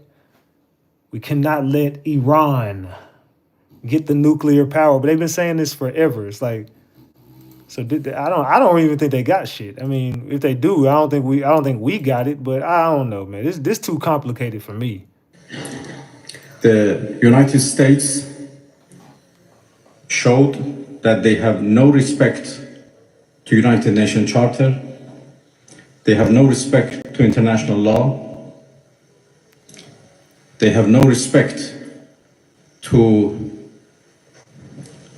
any international law regarding, managing the board and facing challenges of the board. There is no red line that they have not crossed. And the last one, and the most dangerous one, was happened only last night, when they crossed a very big red line by attacking nuclear facilities. I don't know how much room is left for diplomacy. We are now calculating the damages. And as I said, the damages are not only for our nuclear facilities, the damages are for the United Nations Charter. It was not only Iran's facilities which was bombed, it was also the United Nations Charter. It was also Non-Proliferation Regime and NPT, which was bombed last night by Americans. And it was the rule of law and international law which was bombed. So now we have to see how much room is left for diplomacy, and we will decide. Yeah, he don't look too he don't look too happy about that. And we got 1,000 votes on the poll, but we got 624 likes, man. Y'all double tap that screen and like this video, man. Yeah, he didn't look too happy about having to give that speech. He really looked pissed off at this point. I'm be real. Let's continue. Trump's message to Iran's supreme leader is wild. Trump just said, and I quote, "We know exactly where the so-called supreme leader is hiding." That's Ayatollah Ali Khamenei, the head of Iranian regime. And then Trump adds, quote, "He is an easy target, but we're not going to take him out." at least not for now. Think about that for a moment. He could give the green light at any moment, but instead he's warning Iran, stop firing missiles at civilians, stop threatening American troops, or you're next. And it gets better. I know, you're thinking, how could this get any better? Trump says we've got total control over the skies of Iran. What about their air defenses, though? Can't touch American power, baby. He's flexing hard. F-35s, drones, satellites, surveillance, all of it. And then he ends with just 2 words. Unconditional surrender in all caps. That's not a suggestion. That's demand. Trump's not bluffing. He's playing real-time 4D chess with the entire Middle East. Iran wanted to test him. They're about to find out just how bad of a mistake that was. The question is, will they surrender or force his hand? Let me know in the comment section. Appreciate you. Yeah, I know it's going to be... If we do take it there with him, I think we're going to whoop the draws out them. But I just don't know how many of us got to go to make that happen, though. Kind of like 9/11, you know what I'm saying? They got rid of a lot of innocent people who had nothing to do with shit in order to go get, you know what I'm saying, what they needed to get out there, and those weapons of mass destruction that we still haven't found. Allegedly. Were with us here this weekend as we were on the air live amid the news, this major U.S. strike on Iran. And tonight here, Iran's retaliation, targeting the largest U.S. military base in the Middle East, El Odeid, with a barrage of missiles, home to some 10,000 U.S. troops. 13 of 14 missiles intercepted. The other one didn't make it. And just moments ago, the breaking news here, President Trump now saying there could be a ceasefire in the works in the coming hours. Tonight, the video from Doha, Qatar, showing incoming missiles and interceptors lighting up the sky. The Pentagon saying those 13 of 14 missiles were intercepted with no damage or casualties. Late today, President Trump calling Iran's retaliation, quote, very weak, and thanking Iran for giving the U.S., in his words, early notice, sending a message through Qatar. The president saying it is now time for peace. Tonight, here we are seeing new video. These are the B-2 bombers taking off in Missouri, headed for Iran the night of the attack. Officials looking closely at before and after satellite images to assess how much damage was done. Tonight, the UN nuclear watchdog agency now saying nearly 900 pounds of enriched uranium in Iran is now unaccounted for. So did they move uranium before the attack? And just before we came on tonight, as I mentioned, President Trump moments ago saying on social media there is now a complete and total ceasefire in the works. What we know about this so far. We begin here tonight with Iran's retaliation and ABC's chief international correspondent James Longman in Iraq tonight. After 12 days of uncertainty in the Middle East, which has fueled fears of a widening conflict, tonight Donald Trump has posted that Israel and Iran have agreed to a ceasefire. It was just hours ago that Iran struck back. Just 48 hours after the United States launched a barrage of bunker-busting bombs at several Iranian nuclear facilities. This is what retaliation looks like. The largest US base in the region targeted with what appears to be 14 short and medium-range missiles. President Trump tonight called it very weak, but he even thanked Iran in a post online for giving the US early notice, which made it possible for no lives to be lost and nobody to be injured. Watch as they're intercepted by American and Qatari forces above Doha. According to US officials, some of those missiles were headed for Al Udeid Air Base. The Pentagon says 13 of the 14 were intercepted with no damage or casualties. Al Udeid is home to the headquarters of Central Command and Air Force Central Command, and it's likely where that US raid on Iranian nuclear facilities would have been coordinated. Trump was there just over a month ago. The president urged peace after greenlighting that stunning operation dubbed Midnight Hammer. New video shows about 9 B-2 bombers taking off from Missouri early Saturday morning. 2 were decoys, the other 7 flying quietly to Iran. A senior US defense official tells ABC News the administration believes Iran's attacks will be, quote, regional. Iran called today's attack the Annunciation of Victory. The Revolutionary Guard claims to have fired the same number of missiles that the US used in their weekend strike. Their supreme leader vowing Iran will not surrender. The US has been making adjustments to protect the more than 40,000 US troops spread from Iraq, Bahrain, Qatar and Syria. In the hours before, a shelter-in-place order went out at the US Embassy in Qatar. And mitigation plans have been in the works for some time. These satellite images show more than 24 US military aircraft had left Al Udeid Air Base. This photo was taken on June 10th and shows more than 30 military planes. 8 days later, a nearly empty base with only 3 planes still visible. So let's get right to James Longman with us live tonight from Iraq. And James, you have more on the breaking news here. President Trump suggesting moments ago a possible ceasefire now in the works between Israel and Iran. Yeah, David, this is a fast-moving situation. We have yet to hear officially from either party, but not long ago, President Trump announced a ceasefire deal between Israel and Iran set to begin in just a few hours' time. Under the terms of this deal, Iran would initiate a 12-hour ceasefire. After that, there'd be 12 hours of ceasefire from Israel. If in those 24 hours peace is achieved, well, that is the end of the war. But as we know, a lot can happen in 24 hours. David. James Longman leading us off here tonight. James, thank you. So, yeah, I don't know. What do y'all think, man? Do y'all think we got a ceasefire? Let me know in the chat. Is that ceasefire going to hold up? Y'all think it's over? Is it over in the chat? Let me know. Is it over? Is all of the smoke over between these countries? Is the war over? Yes or no? Is it over? Let me know in the chat. Just a yes or a no. Is this over? Let me know. Did Iran win this battle? Well, Iran won, but Israel also won. And America won too. See, Iran attacked Qatar, but before that, they actually warned Qatar about the attack. During the attack, Iran used ballistic missiles that were easy to track and shoot down. This suggests Iran wanted America to intercept them, so there'd be no casualties on the US side. When America sent its stealth B-2 bombers to strike Iran's Fordo plant, did they really not know Iran had already emptied it? Of course they knew, but the US still carried out a major attack. The truth, both Iran and America carried out controlled strikes, because neither wants all-out war. Only Israel is pushing for escalation. Here's the key point. In 12 days of conflict, the US could have destroyed Iran's nuclear program, but instead, they just set it back by years. So in the end, America comes out on top. But Iran also scored big by hitting Israel with advanced missiles, proving their tech rivals even the best air defenses. A clear message to the world. So Iran won too. And Israel? They took out Iran's top commanders. That's their win. Everyone scored something. What do you think? Drop your thoughts in the comments. I'm telling y'all, this is like some fucking game or something, and they really want to get at their regime. That's what they really want to end their regime. That's really what this is about.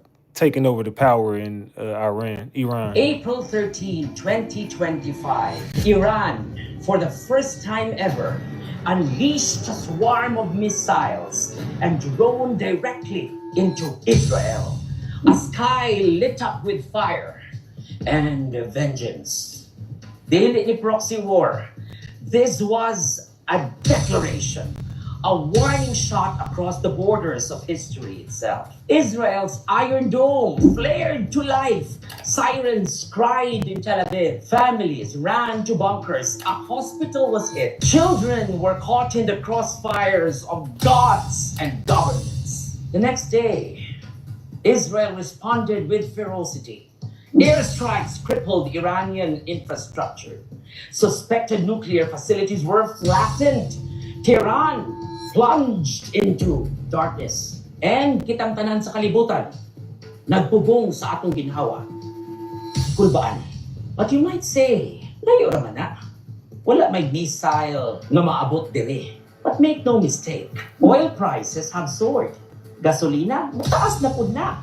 Transport fares, ni taas naman gani. Tanan, mo apekto. Food supply chains are disrupted. Wheat from the Middle East, fertilizers from Iran, all of it delayed, all of it mahal. OFWs in Israel and in Iran, in the Gulf, living in fear, holding on to prayer that it will not reach mandatory repatriation for them. Investors, pull out. Stock markets, shake. Currencies fall. Ang piso, gasugod naghulog ang value. You see, missiles may not hit Cebu, Davao, or Manila, but their echoes do. Every bomb that falls in Tehran ripples into the price of your groceries. Every drone that strikes in Haifa resounds your next Meralco bill. And the scariest part, the war isn't just about land. It's about legacy, faith, power, prophecy. Iran fights for the pride of Islam. Israel fights for the survival of the Jewish state, and both believe God is on their side. You cannot de-escalate a holy war with a press release. The missiles may be far, but the consequences, they are already here. Another day, another regal, POV.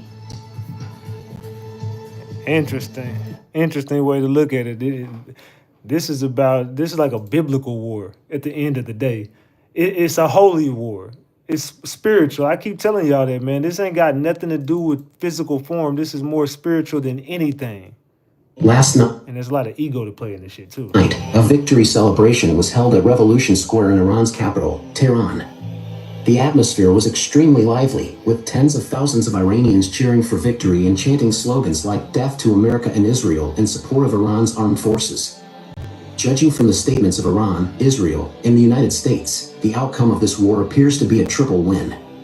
Iran suffered the most damage and therefore has a greater need for a narrative of victory to boost public morale.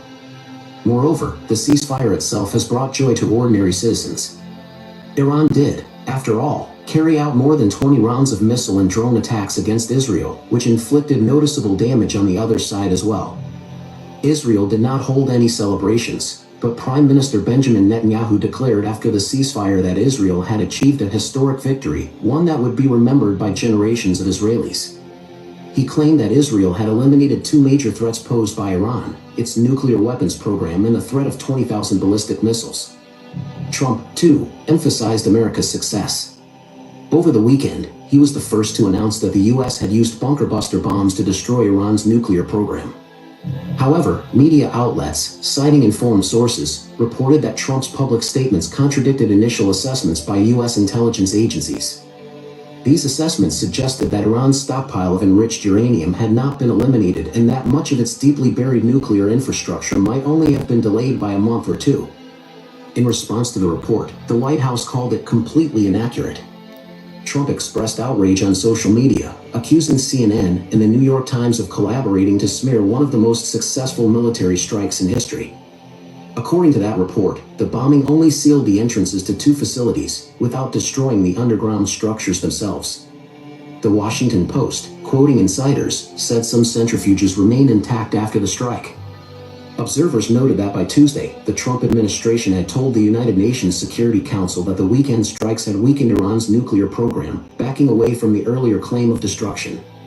Regardless of who claims victory, most ordinary people hope their country can avoid war altogether, achieving success without fighting. Iran and Israel are no exception. During Israel's repeated airstrikes, Tehran nearly became a ghost town at one point. In Israel, civilians were frequently forced to run for bomb shelters, which also took a toll on the public. Iran lies at the heart of Middle Eastern geopolitics. How to lead the country out of this stormy center and toward a more peaceful and stable future is undoubtedly the hope of the Iranian people and of any nation's citizens under such conditions. However, with the hegemony of the US and Israel still present, long-term peace for Iran will not come easily. Achieving it, escaping the constant threats of sanctions and war, will require great wisdom. It is a daunting challenge. Yeah, I don't know, man. Y'all let me know in the chat what y'all thinking about this, man. Is it? Are we just tripping, man? Because let me go look at this poll real quick. I dropped a poll, and 65% of the room say they still believe it's going to be a World War III soon, and let's see, 65% to 35%. 35% of the room said, nope, y'all are tripping, fam. I don't know. It's not really that mixed because we got more people that think it is going to be a World War III than say it isn't going to be one. All right, let's look at this.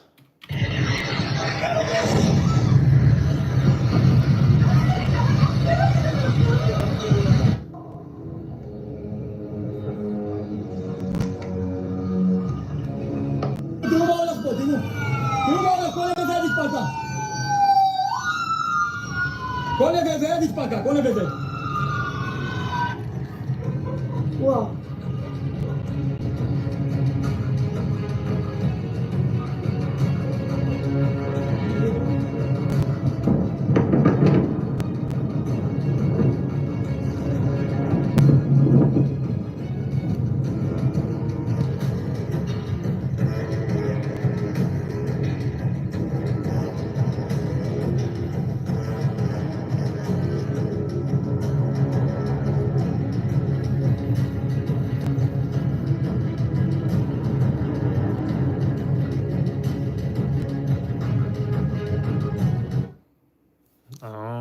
This shit looking a little spooky out there, dog. I don't know. They look like nobody don't want to really stop. Like you stop first, and we gonna stop retaliating.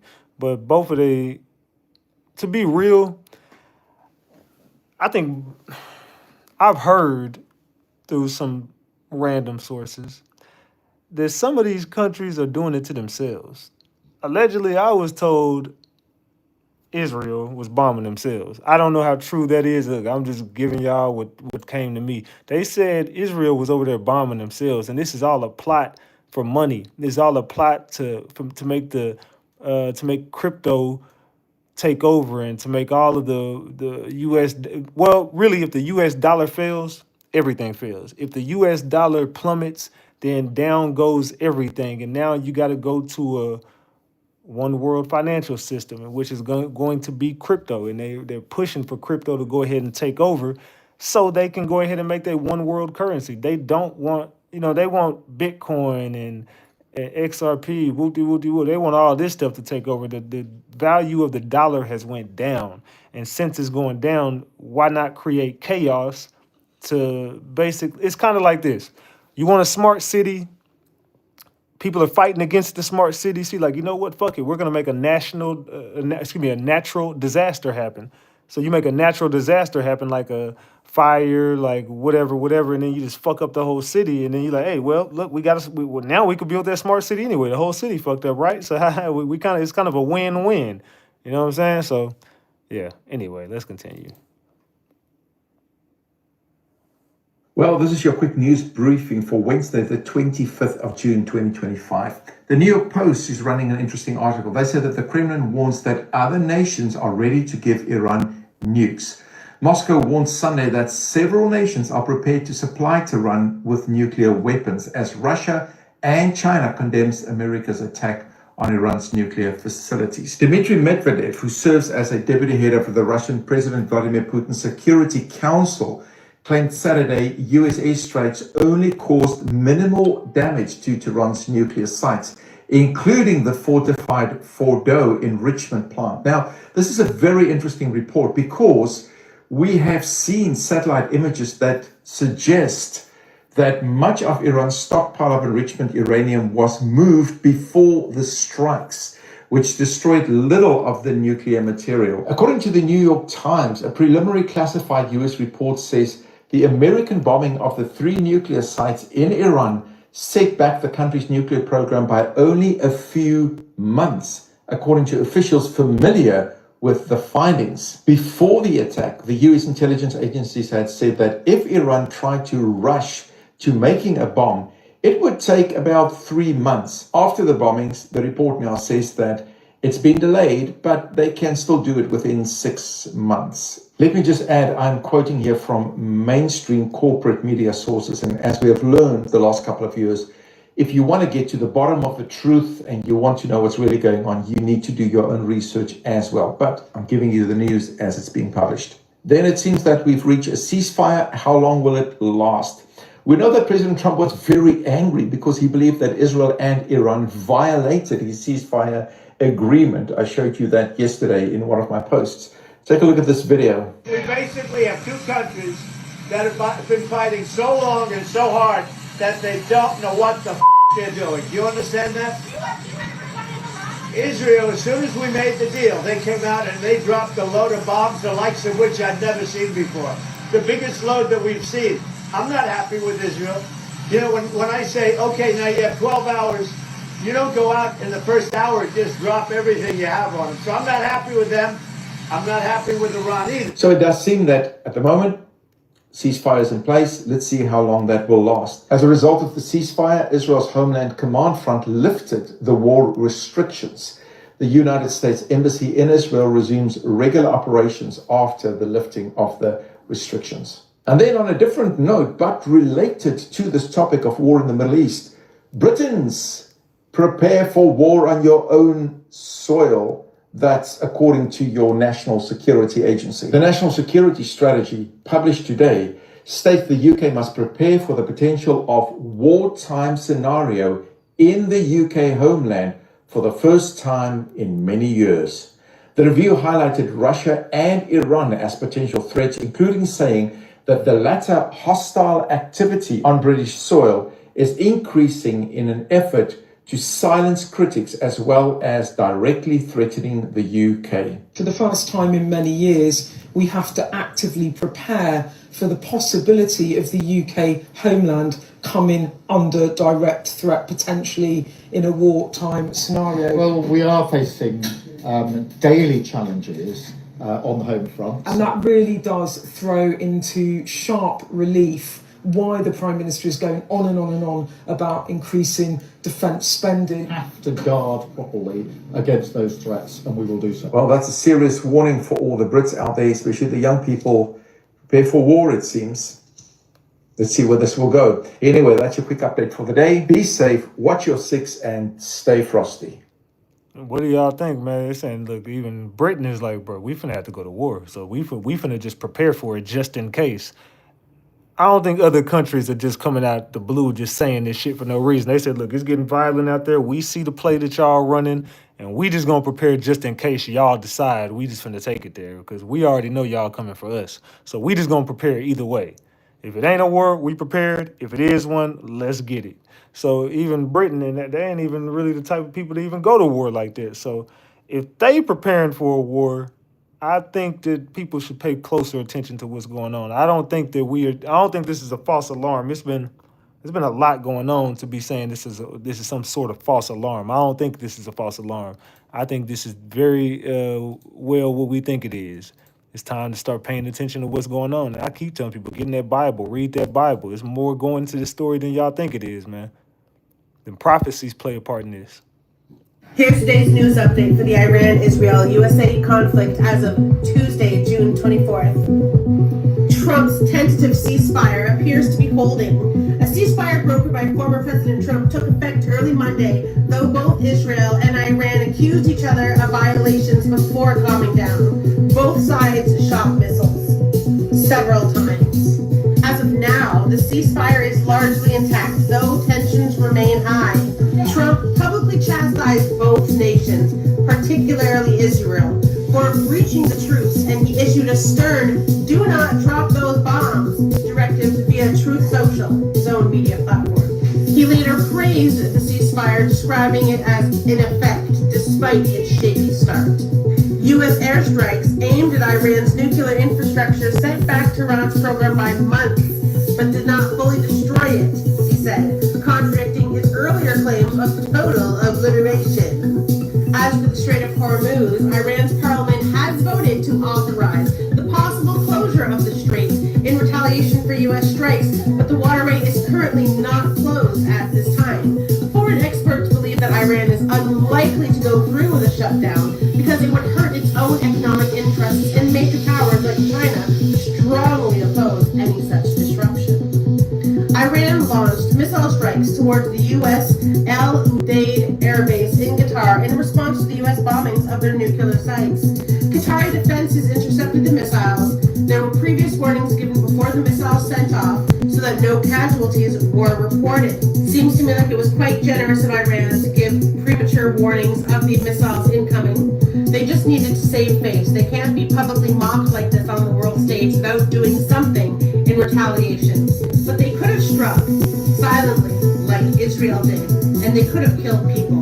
But they were being very considerate by allowing a U.S. to know that they should evacuate their bases, and also alerting Qatar so that they could get their civilians away from the base. Very polite. Very nice. European ministers of the EU, UK, France, and Germany have convened in Geneva to explore diplomatic channels with Iran. However, Iran refused to negotiate directly with the U.S. while Israeli strikes continued.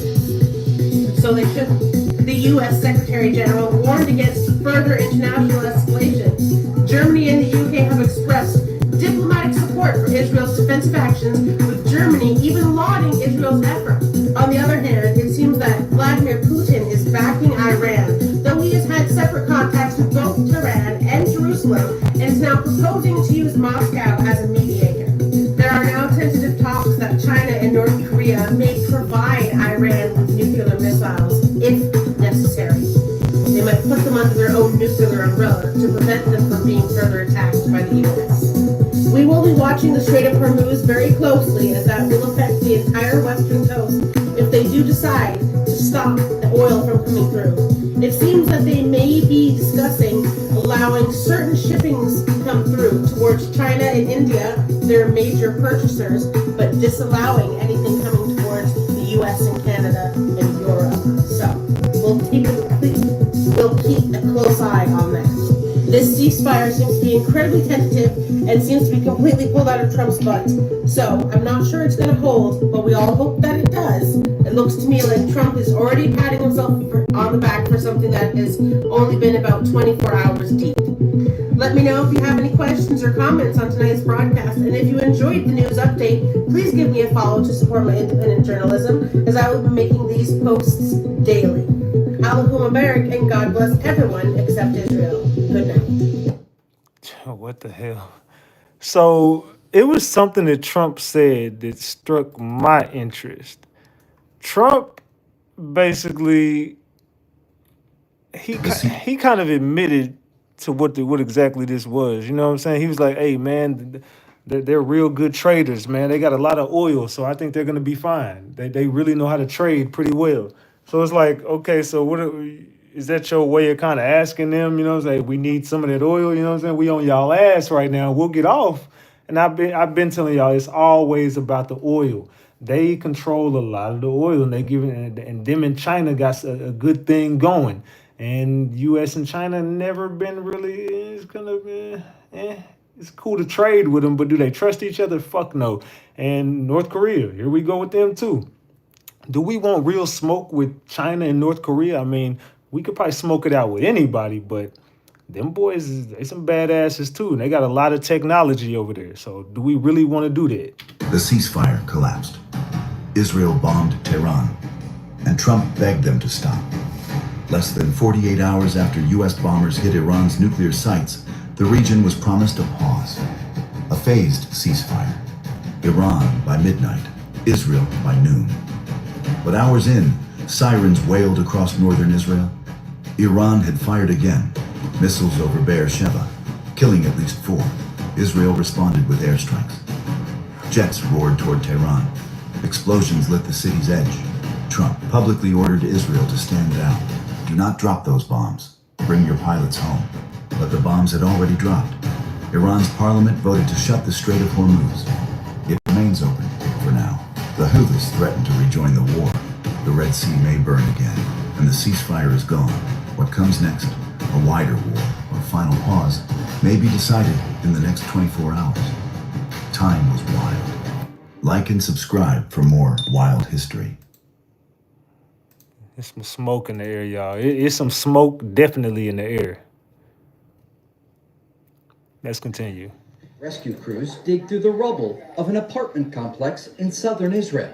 The building took a direct hit from an Iranian missile early this morning, killing 4 people and wounding 26 others. I feel okay, but this is the reality, and we will continue to live with it. 90 minutes before the ceasefire went into effect, Iran launched 6 waves of missiles. The IDF says the majority were intercepted. Later on, Iran fired another missile, according to the Israelis, who then responded with a single strike against an Iranian radar system outside the capital of Tehran. With the ceasefire underway, Israel has now lifted all restrictions on civilians, allowing them to return to work and school tomorrow. This morning it can be said that the IDF fully met all the objectives defined in Operation Rising Lion.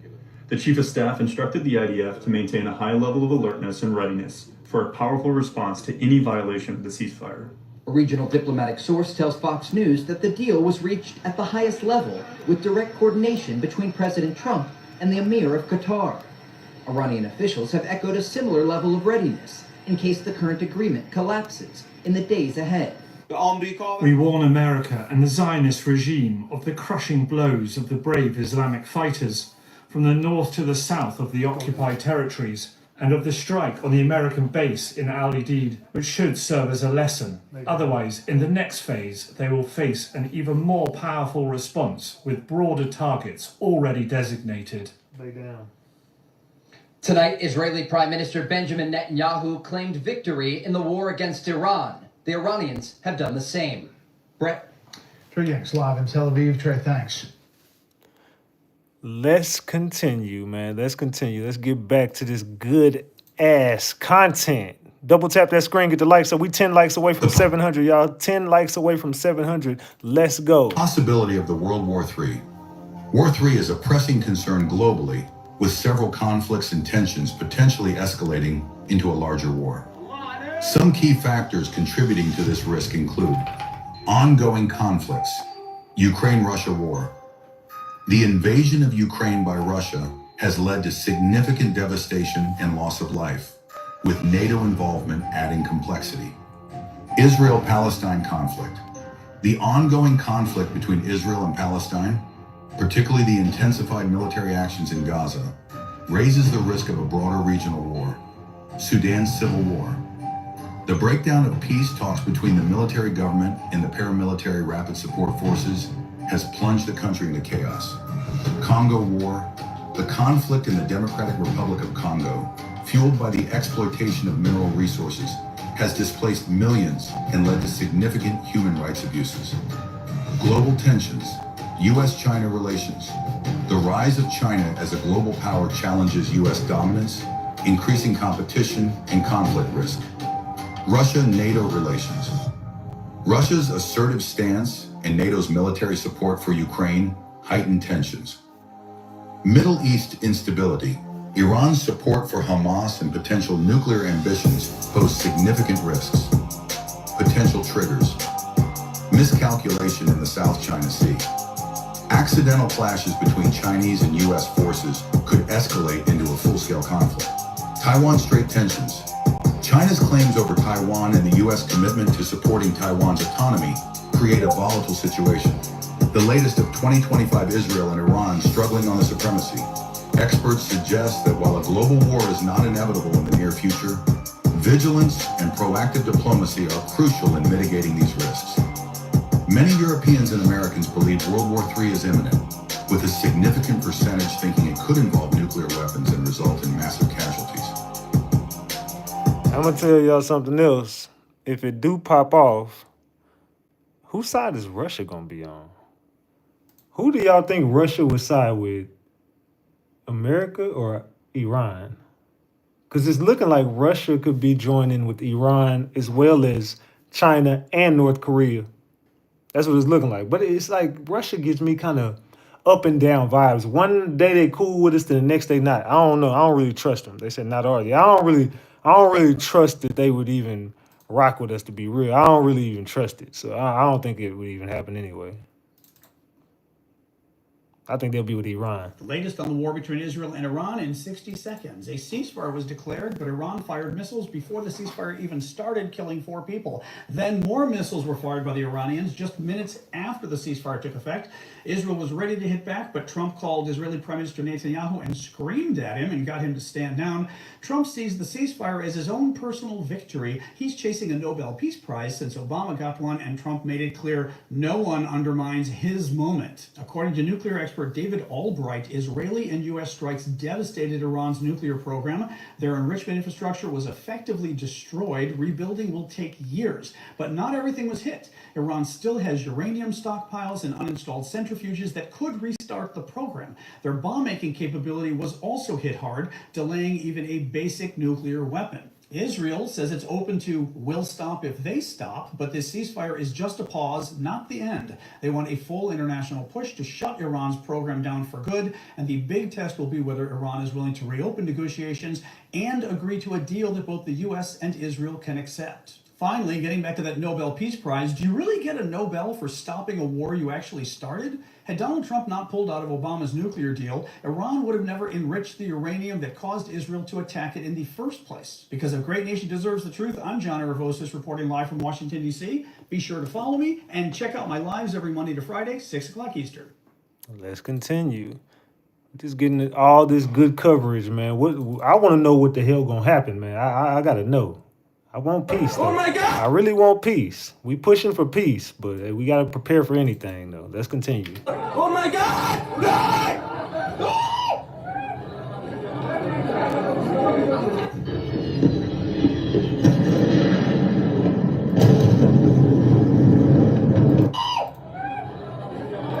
Oh my God! No!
It's kind of like, bro, after all that shit y'all did, now y'all just like, all right, bro, we done shooting at y'all, man. We done. It's like after all that shit y'all did, now all of a sudden y'all just like, all right, we cool, man. Look, we were just playing, unaliving all them people, them innocent people in your country. We was just fucking around, man. We cool. We ain't gonna shoot at y'all no more. Overnight, Iran's retaliation, missiles raining down on Tel Aviv, killing at least 3 and injuring dozens more, according to Israeli police. 150 ballistic missiles, 100 kamikaze drones, all launched within just 2 hours. Iran's attack on Israel was not a random act of retaliation. It was a coordinated, large-scale operation targeting critical infrastructure across the country. This assault pierced Israel's highly regarded missile defenses, exposing vulnerabilities that few anticipated. Fires burned in major cities, and the psychological impact was immediate. Military analysts argue that this strike marks a turning point in the region's military balance. Iran's actions signal more than anger. They reveal a calculated effort to demonstrate new long-range capabilities and challenge Israel's strategic advantage. But what made this attack so different from anything we've seen before?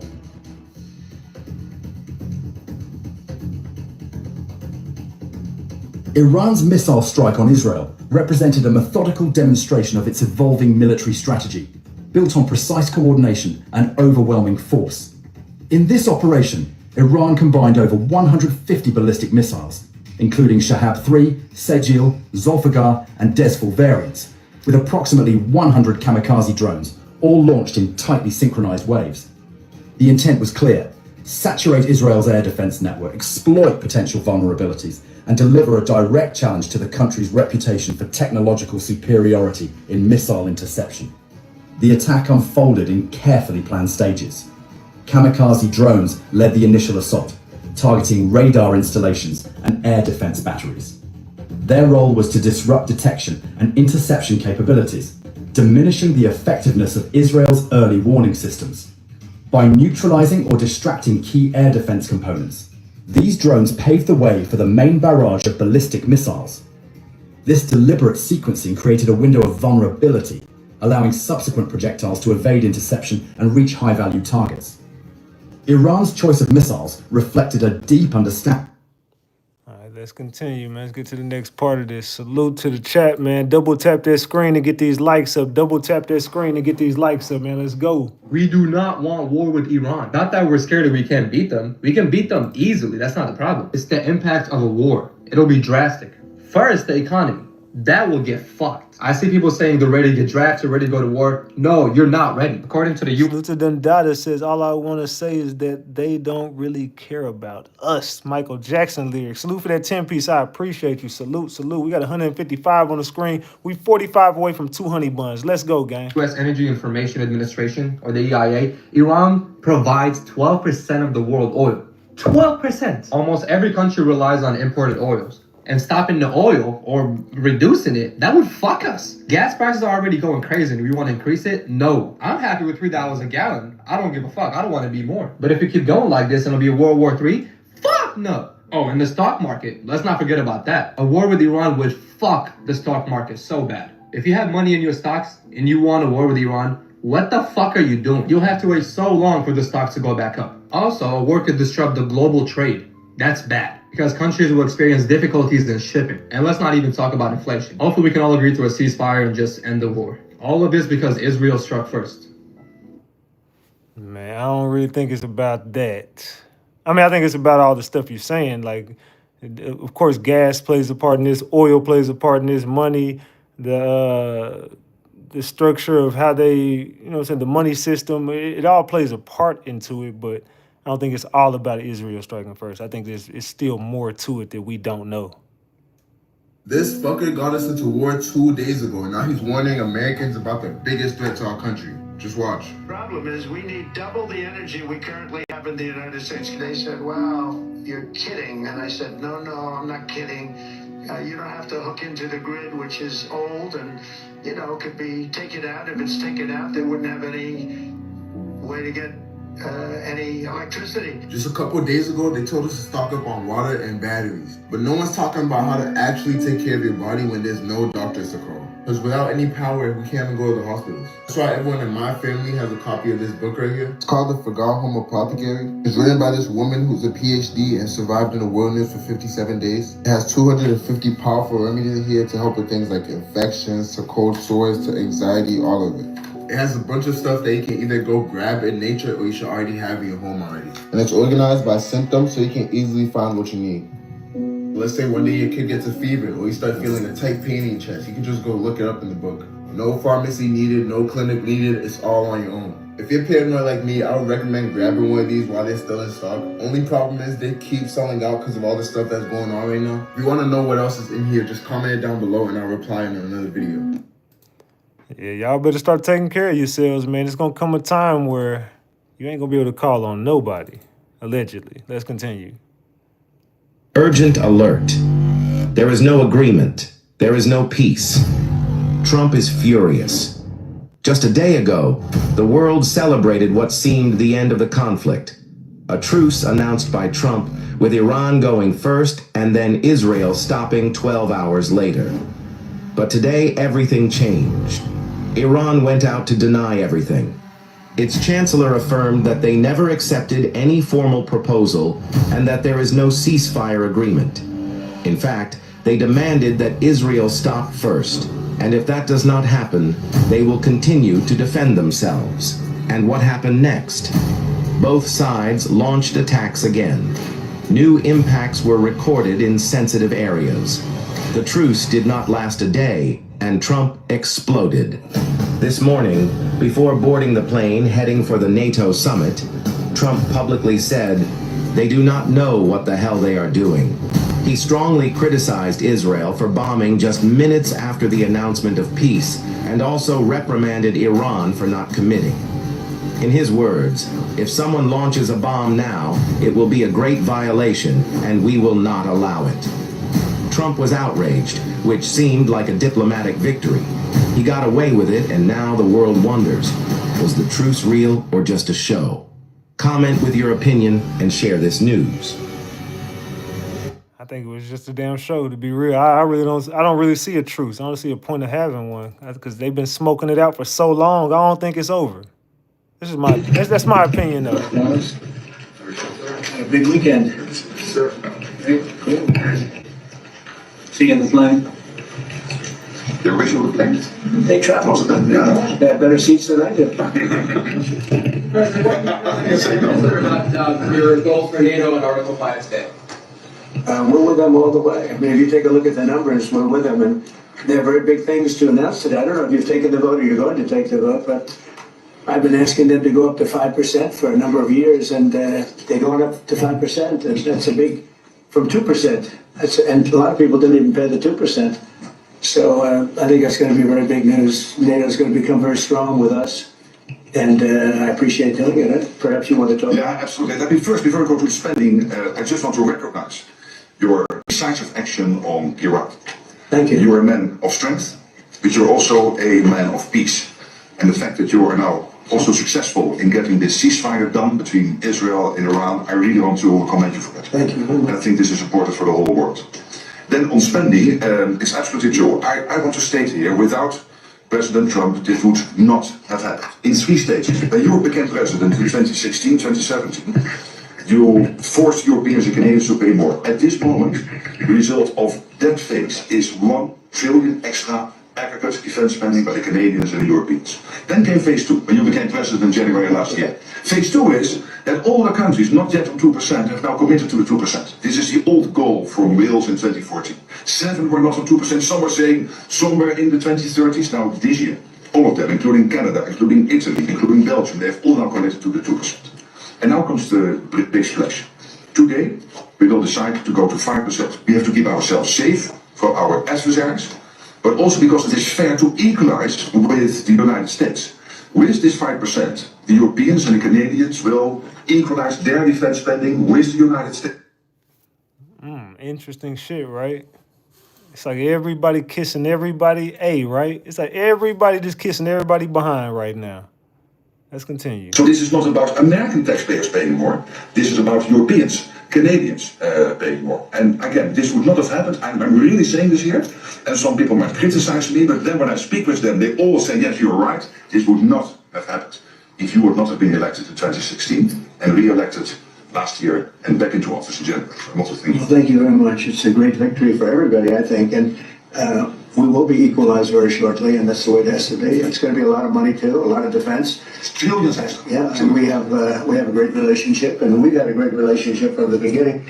Highly respected man, and yeah, we appreciate you being here too, everybody. We really do. We have a tremendous group of people on my left and a tremendous group of people on my right. They might be even better than my people. I know. Let's have a fight. Let's figure it out. Anyway, but we appreciate it, and we've had a tremendous Mark and I, and we've really worked on this subject for a long time. And when Biden was here, it just died like everything else died. And now it's, you're going to take, I guess, a vote today, right? Actually, today we will decide unanimously to do it. That's my absolute conviction. So we can't talk about it until the vote's taken, because sometimes, you know, strange things happen to us, but I think you're going to I'm not too worried. I think you're going to do very well. Everyone's very happy about it. Go ahead, yes. President, how is the Iran-Israel ceasefire going, in your opinion? I think very good. Israel came back yesterday. I was so proud of them because they came back. You know, they went out because they felt it was a violation. And technically they were right, but it just wouldn't have worked out very well. And they brought the planes back. They had gone on to another journey because it was a little bit of a violation. And I said, you got to get them back. And they came back, and it was a great thing. And it's going very well. Mr. President, what is your response to the Foreign Minister saying she still wants to enrich nuclear? Hello, Katie. She's so great this way.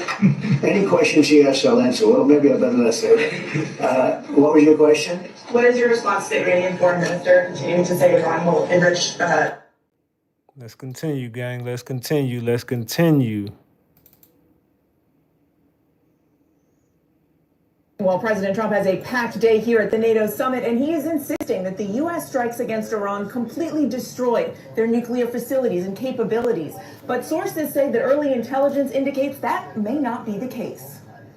This morning, President Trump defending his strikes against Iran, insisting their nuclear sites have been completely destroyed. I believe it was total obliteration. I believe they didn't have a chance to get anything out because we acted fast. But sources tell us a preliminary Pentagon report indicates at least 2 of the Iranian nuclear facilities targeted were not completely destroyed, and that Iran's nuclear program was only set back by a few months. Trump has been adamant that Iran won't be able to rebuild anytime soon, saying this morning it could take decades. They're not going to be building bombs for a long time. But the classified preliminary report from the Defense Intelligence Agency and U.S. Central Command indicates Iran's centrifuges remain intact. And though the bombing sealed off the entrances to 2 of the nation's nuclear facilities, they did not destroy their underground structures. These new satellite images showing the craters left behind after those strikes.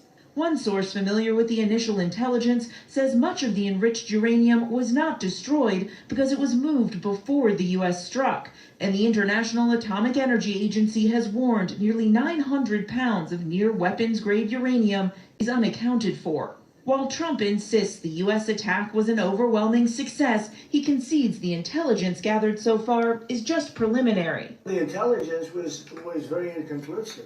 The intelligence says we don't know. It could have been very severe. That's what the intelligence says. So I guess that's correct.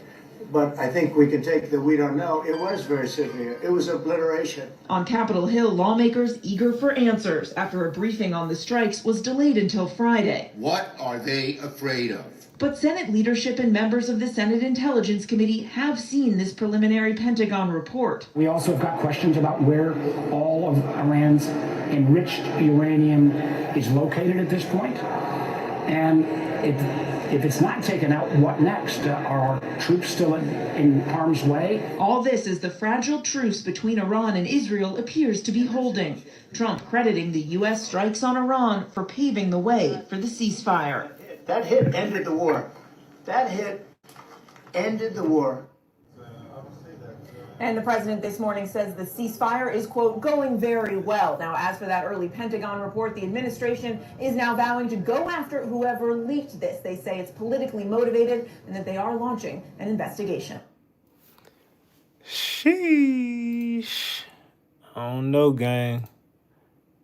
Shit getting real spooky around this motherfucker. I ain't gonna lie. Was Donald Trump getting largely booed as he was in the Netherlands heading to The Hague for the NATO summit? Take a look at Donald Trump right here, how awkward he looked when he was in the presence of adult world leaders surrounding him. Before Donald Trump arrived in the Netherlands, you saw a lot of NATO countries bolstering the relationships amongst themselves, isolating the United States. For example, Canada signed a defense pact with the European Union where they basically said, look, our sovereignty is under attack, without saying the United States, basically by saying by Trump, and we need to stand firm together. And Canada's looking towards Europe instead of the United States, and Europe's looking towards Canada. While Donald Trump was in the Netherlands, a few important points. First off, as Donald Trump was arriving, while he was on the plane, he said that he wouldn't necessarily commit to the Article 5 obligations of NATO for mutual defense. He says it has lots of definitions, which it doesn't. It has one definition of mutual defense. So here, play this clip. And it's Article 5 of NATO? Depends on your definition. There's numerous definitions of Article 5. You know that, right? But I'm committed to being their friends. You know, I've become friends with many of those leaders, and I'm committed to helping them. And then, of course, Donald Trump was talking about Vladimir Putin on the plane, because what else would he talk about? Play the clip. And I'd like to see a deal with Russia. As you know, Vladimir called me up. He said, can I help you with Iran? I said, no, I don't need help with Iran. I need help with you. And I hope we're going to be getting a deal done with Russia. Then around 3 a.m. I see we got some people from Iran in the chat. Salute to the people from Iran in the chat, man. I see a few people from Iran in there. I see some language I don't really understand, but I could tell they're from Iran. But salute to Iran, man. We ain't got no issue with y'all, man. Salute. In the morning, Donald Trump posted the following, all caps: fake news, CNN, together with the failing New York Times, have teamed up in an attempt to demean one of the most successful military strikes in history. The nuclear sites in Iran are completely destroyed! Exclamation point. Both the Times and CNN are getting slammed by the public. No, the person who's getting slammed by the public is you, Donald. Your approval rating has fallen to the lowest levels in the Gallup poll thus far. 57% of Americans disapprove, only 40% of Americans approve. This is in line with the Quinnipiac and YouGov and Reuters Ipsos, which has Donald Trump's approval in that 37% to 41% range, really the lowest ever for a president at this time in their term. Donald Trump then also posts this from the Detroit Free Press, and this is how Gannett had all of their coverage from all of their local papers. It says obliterated. And so I guess Donald Trump's trying to use as justification or as evidence that the nuclear sites in Iran were obliterated was by posting a newspaper that is quoting him, lying and saying obliterated. Because what we actually learned is a few things. Sheesh. I don't know, man. Do y'all think this shit gonna backfire on us? I honestly just wish we would just mind our own damn business. See, I always learn, man, just mind your own business, and that'll keep you out the most trouble, man. If you just mind your business and just mind the business that pays you, I've noticed that it saves you. It probably saves a lot of lives. Not probably, it does. That's how I stay alive. I've been alive this damn long because I mind my motherfucking business. I'll be chilling doing my own thing. I don't be in nobody's business. But yeah, salute. So the Supreme Leader of Iran just said that in 30 minutes he will declare a full-scale war against Israel. Right now, the Israeli Air Force has every single fighter jet that it has in the air headed towards Iran as we speak. They said this third wave of attacks will be so more severe than the first two you could even imagine. So as you can see those red dots, they took out one of the enrichment centers already. They're working on the other two. There's been mass hysteria in Tehran as you speak right now. Many people in Tehran say they see Israeli fighter jets all over the place in the sky. You can see it in the video previously. I showed you there's no air traffic at all between Israel and Iran. These are the spots up here that they're working on currently. They said this will be a full-scale war until they decimate Iran. Jeremiah 49, starting in verse 34 to 39, Elon's bow is a prophecy that has been made thousands of years ago about Iran being decimated in the last days. You're seeing this Bible prophecy in real time as their bow has been being broke. That's their military might. And as anything happens, I will bring it to you right here. Please stay tuned. Follow me if you have not, and I'm going to bring you minute-by-minute updates. Let's continue, gang. Let's continue. They said they ready to declare an all-out war, man. If shit don't stop quick, they prepared to go all out. Oh, look, and look who's next to Donald Trump. Keir Starmer. Did he do that on purpose? Would he want to be next to him? I don't think it does him any favours with his base, Keir Starmer, because the base of the Labour Party despise Donald Trump and everything he stands for. It's a very good point. That's probably the expression of a conflicted man there in Keir Starmer. Yeah. Because Donald Trump is very popular with the people in this country who might be thinking that they would vote for Nigel Farage, the Reform Party at the next election, who are leaning, what you might say, towards the traditional right. They want Keir Starmer to be more Donald Trump.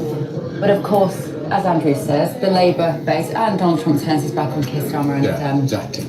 They walk away. So they've had their photograph taken at the NATO. Starmer doesn't know whether to dive in, bad body language, and Trump is talking to other people, but not Trump. And there's Starmer just sort of hanging around. Maybe he's waiting to see if the president drops some papers on the floor so he can scrabble onto his floor and pick them up again. So awkward. Boy, they be hating hard as hell on Trump, don't they? They be hating so hard for no reason. Tucker Carlson, I have to say. All right, let's move on to Iran. So it appears, or move on to America. ICE arresting 11 Iranian terrorists, and one of them was on a watch list. So what it appears to be is that there were 11 Iranian nationals across 8 states that have been arrested in June. One individual was on the terrorist watch list. Some had military background, individuals who were former IRGC members and a sniper. Several had prior criminal convictions, drug trafficking, firearms, assault, and grand larceny. The broader impact of this is it proves that terrorist-linked individuals are entering the United States under Biden's laxed border policy. It doesn't take a rocket scientist to know this, and Stevie Wonder can see that this is exactly what was orchestrated when they just left the border wide open. If the border's just wide open in Iran, and you are a terrorist organization that wants to harm the country, you send in spies, you send in people through the border, they can be dressed any kind of way, and then you have assets within another person's country where you can spy, you can do terrorist attacks and all of the above. One of my friends texted me on the phone, we'll play the news clip here in a second. One of my friends texted me on the phone and said what his belief is, shout out to Tommy, he said what his belief is that Iran gave up these people to our government in the ceasefire good faith, if you know what I'm saying. So in conjunction with saying, okay, we don't want no problems, you don't want no problems, okay, we have a couple assets, we're willing to give up, please don't strike us no more, please don't continue this war, please don't do what you said you'll do, we want to give up. We don't want to show aggression. So what did they do? They notified us that they were going to bomb these facilities to get all the people out, so no casualties, because they have to save face for their own people. whom are in state-run media and they don't know what's going on in the real world. They only know what's being told to them. And then also, I think that they were saying in good faith, like, we got a couple people they in your country. Find them, get them out of here. They up to no good. Deal. So I agree with Tommy that could have been what happened. But let the truth be told, Iran and other terrorist organizations have people in our country right now ready to blow themselves up and do terrorist activity. We cannot stop all of them because they just flooded our border by the tens of thousands like every week. And so just know and be diligent that these people do exist in our country. Now, let me tell you what this amplifies, in my personal opinion, is everybody that's questioning why we even went into Iran to do anything. This should validate and verify to you that these people want to kill Americans. These people hate America. They want death to America. That's why they have sleeper cells in our country. Just that alone is enough for us to go and make sure that they can't get any nuclear capacity and they damage their infrastructure. Hey man, they did say that shit. And I was like, hold on, what you mean death to us, man? Hold on, dog. What the fuck? And y'all saying anybody can get it. Y'all ready for it. Y'all been talking a little too tough for me. Y'all been talking way too tough. Yeah. I don't think y'all did. I really agree with them. Y'all probably shouldn't have nuclear power in your hands. Not the way y'all talking. Is there anything that Donald Trump could do to lose your support? Yeah, absolutely. Like, if we're speaking in general, suppose if the Trump family had, I don't know, let's just say 28 bank accounts spread across more than 50 shell companies. And even though those companies produce no actual good or service, they still brought in tens of millions of dollars every year from foreign interest. Yep, that might make me question him. Now, if we wanted to get more specific, I could tell you that, let's say the Romanian president visited Trump. And then less than a month later, a Romanian businessman deposited $3.5 million into various Trump family accounts. That might make me question something. Or if various shell companies under Trump's control led to those Trump family accounts getting, I don't know, let's just use a hypothetical number and say about $8 million spread amongst all those accounts, even though they didn't sell anything to China, and they didn't provide any service, they didn't provide any good. Yeah, that might make me question him. Or let's just say one of Trump's children. In this hypothetical scenario, we'll say that the child is a drug addict who was drummed out of the military and has no experience in the energy sector, was hired by an energy company in a foreign nation that was under investigation for corruption. That by itself would seem pretty suspicious. You know, paying somebody $1 million a year in an industry that they have no experience. But it would seem even more suspicious if that Trump son that was working for the energy company had his salary dramatically reduced once Trump left office. And then within 4 months later was eventually completely let go. That would sort of scream that they were just using that Trump child to have access to the president. That would make me very suspicious. Oh, also in this hypothetical scenario, if in addition to the $1 million a year they were paying that Trump kid, somehow from energy interest in that same country where his son was working, deposited anywhere from $4 to $6.5 million into various Trump family accounts, I would wonder what they did to get that money. Or maybe one more business hypothetical. Let's say that an oligarch from, I don't know, let's say Russia. Let's say that oligarch deposited $3.5 million into various Trump family accounts, again, for no viable good or service provided, and even bought Trump's son an $80,000 Porsche, and then within a month of doing that was invited to the White House for a state dinner. Yeah, that would definitely make me question Trump. But the funny thing is, none of that happened under Trump. However, all of it did happen under Biden. All of those events I just named happened while either Biden was VP or president. So the real question is, why don't you have any questions? But they like to blame it all on Donald, don't they? They like to put all the blame on him. But I just showed you everybody else was the same type, you know what I'm saying? The same stuff y'all accusing him of was the same stuff Obama, same stuff Hillary was wanting to do, same stuff that Kamala wanted to do, same stuff Obama did. Donald Trump was walking into the NATO summit in The Hague, Netherlands today like the king of the world. But he could not have been more wrong. After his humiliating crash out on the White House lawn today over the Israel-Iran ceasefire, or rather lack thereof, Trump arrived to the NATO summit and almost immediately humiliated himself by donning a USA hat and walking feebly down the stairs of Air Force One, where he'd already humiliated himself to the press, then hopped into his presidential limo where he was met by resounding boos from the Dutch citizenry. We've got all those moments of Agent Orange embarrassing himself coming up, so drop a like and subscribe if you too enjoy seeing Donald Trump humiliate himself on the world stage. And let's start chronologically here with this absolutely viral clip of Donald Trump losing his shit this morning over his incredibly successful ceasefire.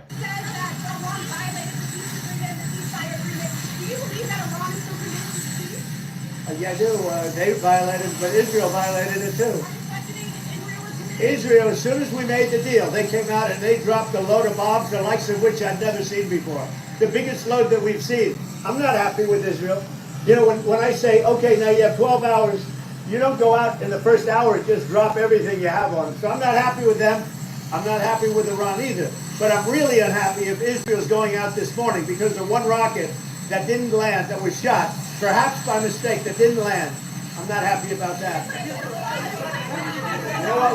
We basically have two countries that have been fighting so long and so hard that they don't know what the fuck they're doing. Do you understand that? Ironic words coming from the guy whose airstrikes failed to destroy Iran's nuclear sites, and the guy who faked Iran's retaliatory attacks. We made a video about that yesterday. You can check it out here. But moving on, after boarding Air Force One, the conversation finally shifted to NATO, specifically Article 5, the cornerstone of the alliance that stipulates that an armed attack against one member shall be considered attacks against them all. And here's how Trump responded to a question about that. Are you saying that it's Article 5 of NATO? Depends on your definition. There's numerous definitions of Article 5. You know that, right? But I'm committed to being their friends. You know, I've become friends with many of those leaders, and I'm committed to helping them. No, it doesn't have multiple definitions, and similar to his greeting from the Dutch, his answer about his commitment to the article there sounds like a resounding no. Then, to simultaneously save some face and toot his own horn, Donald Trump posted fawning messages from NATO boss Mark Rutte, aka the Trump Whisperer, praising his actions with Iran. Which is hilarious because Trump seemed to think these were genuine fawning messages and not humiliating attempts at placating his grandiose ego. And I'll show you the messages now, but let's just remember that he earned the nickname the Trump Whisperer back in 2018. Keep it a buck. Let's keep this shit a big buck, gang. Let's continue, man. Let's continue. We're not done. You said totally obliterated. The president has said totally obliterated the Iran nuclear program. Yeah. Do you know for sure where all the highly enriched uranium is? Well, Brett, I think that's actually not the question before us. CNN is scum, and so is MSDNC. They're all, and frankly, the networks aren't much better. It's all fake news, but they should not have done that. When I see CNN all night long, they're trying to say, well, maybe it wasn't really as demolished as we thought. It was demolished. If you take a look at the pinpricks, and you see, that place is gone. And I will say, I think CNN ought to apologize to the pilots of the B-2s. I think that MSDNC ought to apologize. We basically have two countries that have been fighting so long and so hard that they don't know what the fuck they're doing. Do you understand that? Well, it appears that Trump's ceasefire deal is about as successful as Trump casinos, Trump ties, and inevitably Trump phones. Tell you what, 6 months in, Steve, and here we are, turning back on the campaign promises, and we bombed Iran on behalf of Israel. Yes, it was on behalf of Israel. We're entering a nuclear war, the World War III, because the entire world is going to erupt. And you want to know the people that are cheering it on right now? Their tune is going to drastically change the minute we start seeing flag-draped coffins on the nightly news, on Fox News, that brainwashes all the baby boomers. Double tap that screen, get these likes up, man. We 50 likes away from 800. Let's go. As it took to Truth Social to announce a ceasefire agreement that Iran disputed was ever a thing, just moments before J.D. Vance appeared on Fox News, wherein which he cast a lot of doubt over the success of the US strikes on Iran's nuclear facilities. It's just a day after he suggested that Tehran's near bomb-grade uranium was moved before the attacks, something Trump claims is just fake news from the mainstream media. Well, I mean, if the shoe fits between the couch seats. And Director of National Intelligence Tulsi Gabbard said in March that, quote, Iran is not building a nuclear nuclear weapon. Democratic Senator Mark Warner, the vice chair of the Intelligence Committee, said he was briefed on Monday that, quote, the intelligence hasn't changed. So why launch this strike now? Has the intelligence changed, Mr. Vice President?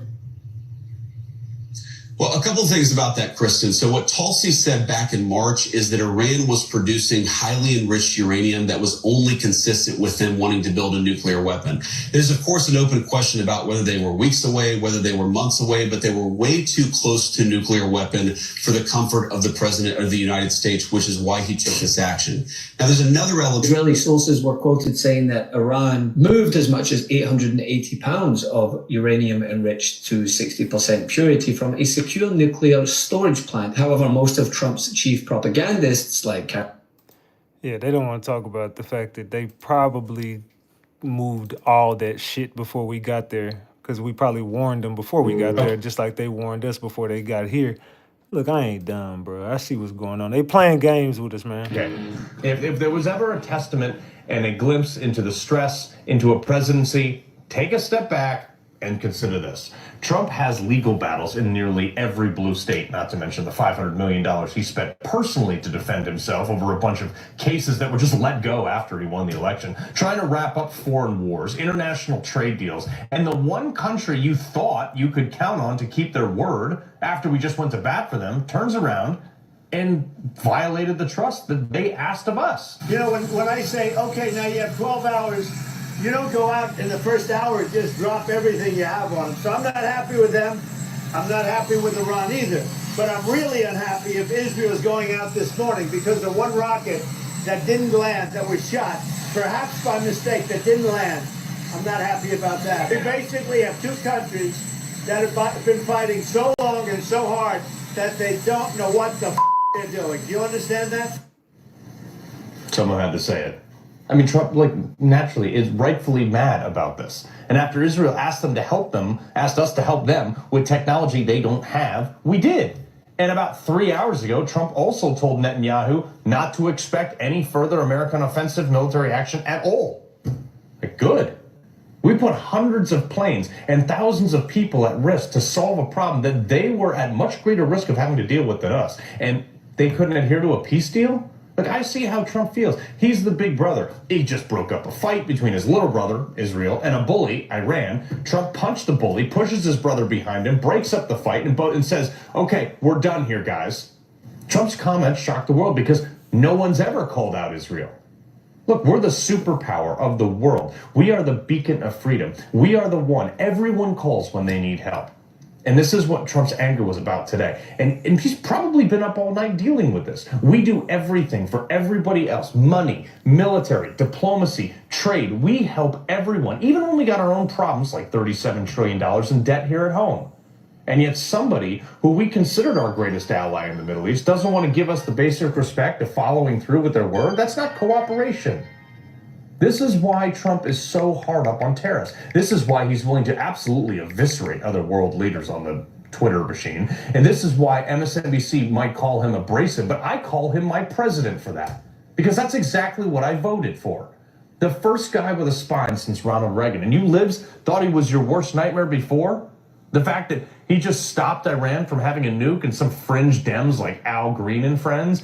Salute to Paul for that two-piece. Says, great chop up tonight, gang. Salute. Salute to you. I appreciate that two-piece. Salute, salute, salute. Want to impeach him for it? I mean, what little concern he had for your party's feelings and process has left the chat.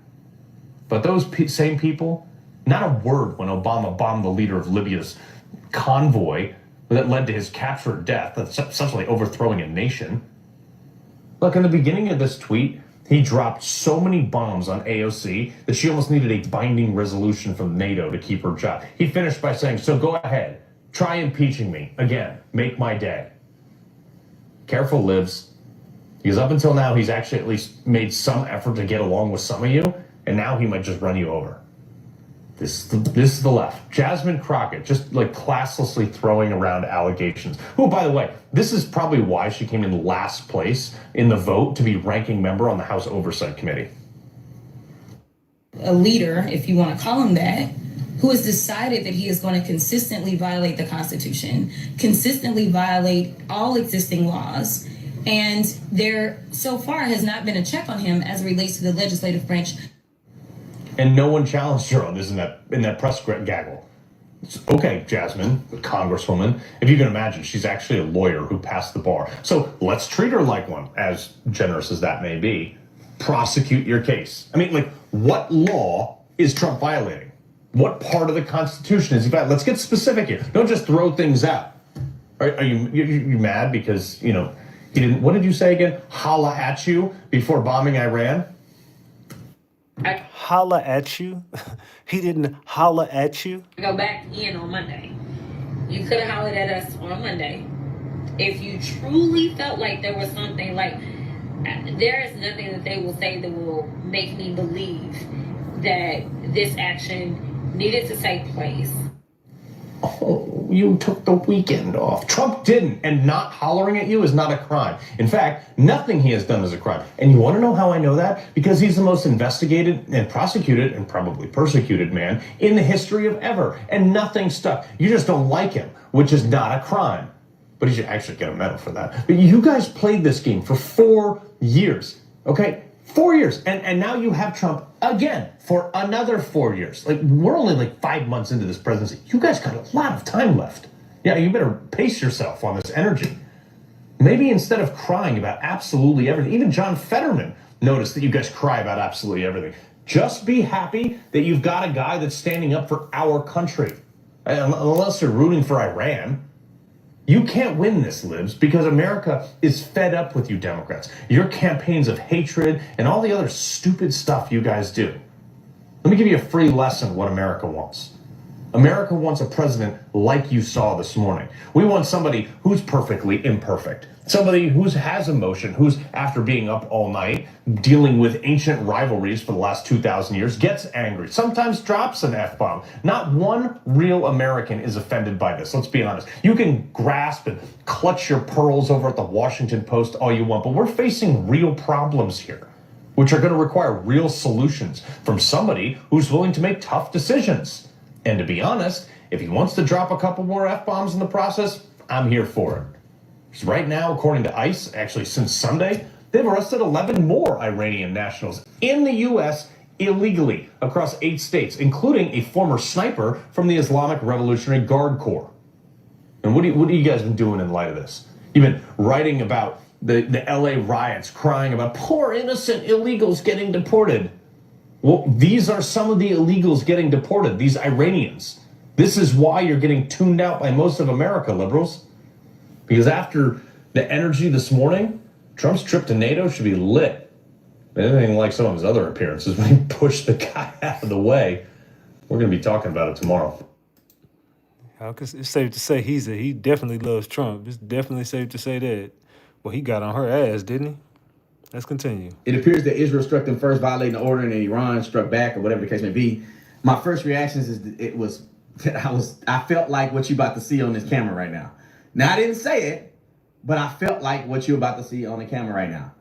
You know, one thing, you know, the people who hate Israel and who hate Donald Trump and turn on Donald Trump or whatever the case may be, they are jumping over heels over this. And in reality, this is why I love Donald Trump, because we're going to do what's in the best interest of America. Stopping Iran from getting nuclear capacity weapons, or nuclear weapons, getting ballistic capacity that could hit America and damage our country. We did our part in stopping them. Now it's on Israel and Iran to do their part, to do whatever they got to do, because we're not involved. And Donald Trump, in my personal opinion, said it the best, pretty much. He's not afraid to call out Israel. He's not afraid to call out Iran. And we ain't going to get involved in no endless war with these people no more. We did our part. And if y'all want to keep fighting, y'all just going to keep fighting. But listen to Donald Trump, and then we're going to talk about what he said after this, after talking to Benjamin Netanyahu, who wrote a clip. I don't think so, but I'm not happy that Israel's going out now. There was one rocket that I guess was fired overboard. It was after the time limit, and it missed its target. And now Israel's going out. These guys got to calm down. It's ridiculous. Oh, yeah, but Iran violated the ceasefire agreement. Do you believe that Iran is still committed to peace? Yeah, I do. They violated it, but Israel violated it too. Israel, as soon as we made the deal, they came out and they dropped a load of bombs, the likes of which I'd never seen before. The biggest load that we've seen. I'm not happy with Israel. You know, when I say, okay, now you have 12 hours, You don't go out in the first hour and just drop everything you have on them. So I'm not happy with them. I'm not happy with Iran either. But I'm really unhappy if Israel's going out this morning because of one rocket that didn't land, that was shot, perhaps by mistake, that didn't land. I'm not happy about that. You know what? We basically have two countries that have been fighting so long and so hard that they don't know what the they're doing. Do you understand that? And listen, ladies and gentlemen, there was no boop on the news. He said, don't know what they doing. Now, let me say this because it's kind of confusing to me. I thought we'd have a little more clarity on here. Can you guys help me look this up? Who fired what first? Because it appears that it seems like Iran, everybody was saying Iran violated the thing. And then from what Trump said, it seems like Israel violated it first. But then towards the end of Trump's conversation, it kind of seemed like Iran violated it first with the missile that could have been an accident that was shot down and caused no damage. And then Israel responded in a massive way. So it's hard to determine who did what. However, Donald Trump, in my personal opinion, seems to say, you're on your own, Jack. If you're going to continue to do this, I'm not happy with you. You're on your own. And for all the naysayers that's out here saying Donald Trump is bought and paid for by AIPAC, you know, he pretty much said that I'm not happy with them. I don't agree. They violated the order. Both of them don't know what the F they're doing, which I think as a strong man, Donald Trump, that it causes people to start the antennas to go up and say, look, if we ever want help from the United States again, if we ever want to do anything, if this war gets out of control, they ain't helping us. And I hope that Benjamin Netanyahu understands that, internalize that. I hope somebody understand that shit. And I hope everybody agree that, look, man, fuck that, man. We don't need to go to war. Let's just all be at peace and get money, man. Let's all eat. So congressional briefings on the U.S. strikes in Iran have been postponed, and it's not sitting well with many Democrats, some of whom are calling for President Trump to be impeached. Let's dip in right now to a leadership presser that is happening right now with Senate leadership. John Thune is speaking on exactly that. Let's listen here. Reconciliation legislation that's in front of us, and we feel very good about salute to Dundada for that membership. Salute. The path that we're on and getting us across the finish line by the end of the week. So with that, I will yield to our whip, Senator Barrasso. Well, Republicans were elected to provide safety and prosperity for the American people. Democrats lost the last election because they were the party of high prices and open borders. The sooner we can pass this comprehensive economic plan, the sooner the American people will see the benefits that will come from this legislation. The leaders just talked about a number of those things. Higher wages, lower prices, lower taxes, no tax on tips, no tax on overtime, lower taxes on our seniors. All of these things are critically important. Now, the Democrats have said they're going to do everything they can to defeat this bill.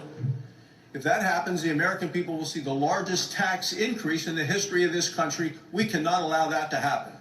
I've said it before, the Democrats are also the party of historically high taxes. We're there to provide safety, security, and prosperity for the American people. We're ready to get America back on track. I really do think this will be an historic week because of what's going to happen with the American family, whether it's keeping taxes low, as we did in 2017, keeping those. All right, so John Thune leading off there by discussing the postponement of this briefing on Iran. Let's bring in the Republican Congressman Pat Fallon from Texas, member of the House Intelligence Committee, Armed Services and Oversight Committees, on all of that. We're keeping our eye on the live shot at The Hague there in the Netherlands. We're awaiting President Trump's arrival there, sir. So as soon as we do see him, we'll go there live. But first up, what can you tell us about where members of Congress are? Obviously, there are Democrats outspoken on the president's actions here.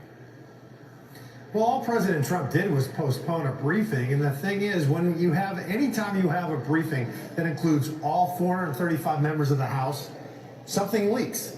So it may be a security concern. I don't know, because the White House hasn't consulted me on it, but that would certainly be one of my first thoughts. We did, as an Intel committee member, we did get briefed fully yesterday and today on the strikes, and the appropriate leadership in both the House and Senate, where the administration also reached out to them. So protocols have been followed.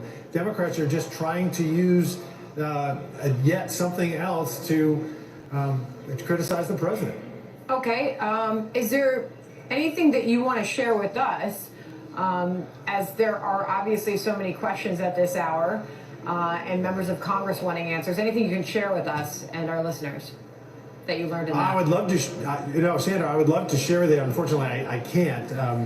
But the president, I think, did what was right. You've seen past administrations, both Republican and Democrat, say the same thing, which was they would not allow Iran to possess a nuclear weapon. And that was always rhetoric, and up until the point where the president made a decision that he was going to take action to ensure that what all past Republicans and Democratic presidents wanted would be the reality. This shit getting spooky, man. I don't know.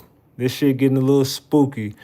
But hopefully the ceasefire holds up, man. I pray it does. We have breaking news right now. A House effort to impeach Donald Trump has just failed by a vote of 344 to 79. 128 Democrats joined all Republicans in rejecting a measure to impeach Donald Trump.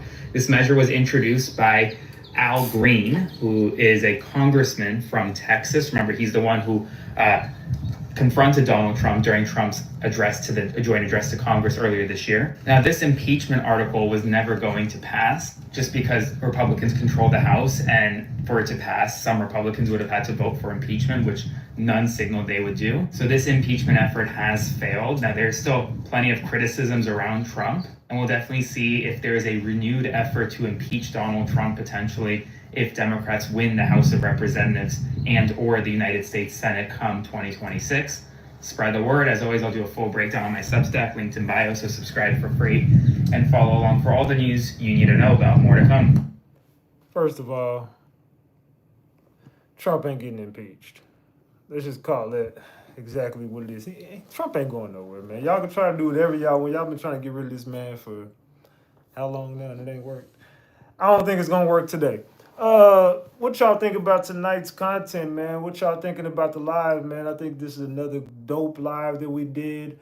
More people should be paying attention to all this stuff, man. I don't really think that this stuff should be talked about, or they don't want you talking about it, because there's a simple cover-up that's going on in America right now. Not even just in America, but I could say the whole world. There's something big that's about to take place, and I don't think it's going to be a war necessarily. And even if it is one, I don't believe it's a real one. I think that they'll definitely give up some innocent people to prove a point, just like they did with 9, Whoop-de-Whoop, and all them other staged events.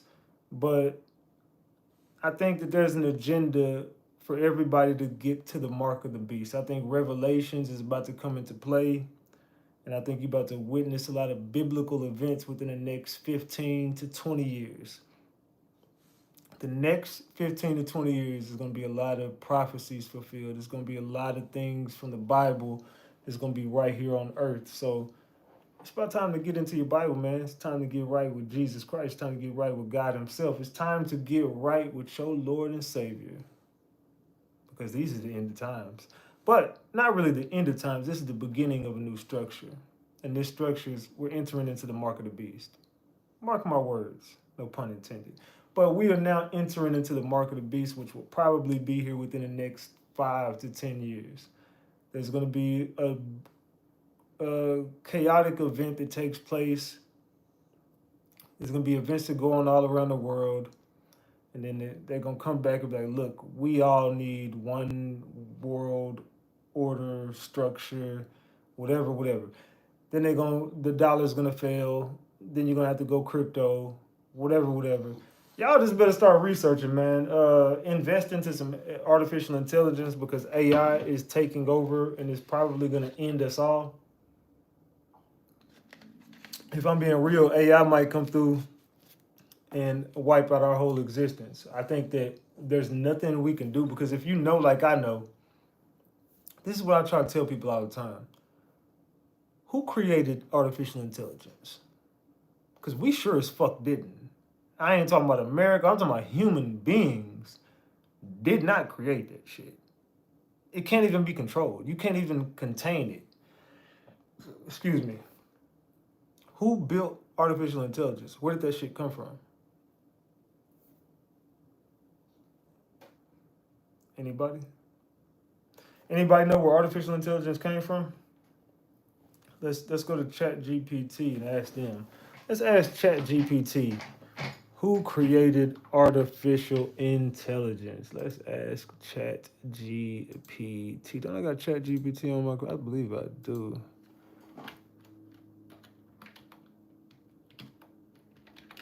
All right, let's go over here. Let's go. Who created AI?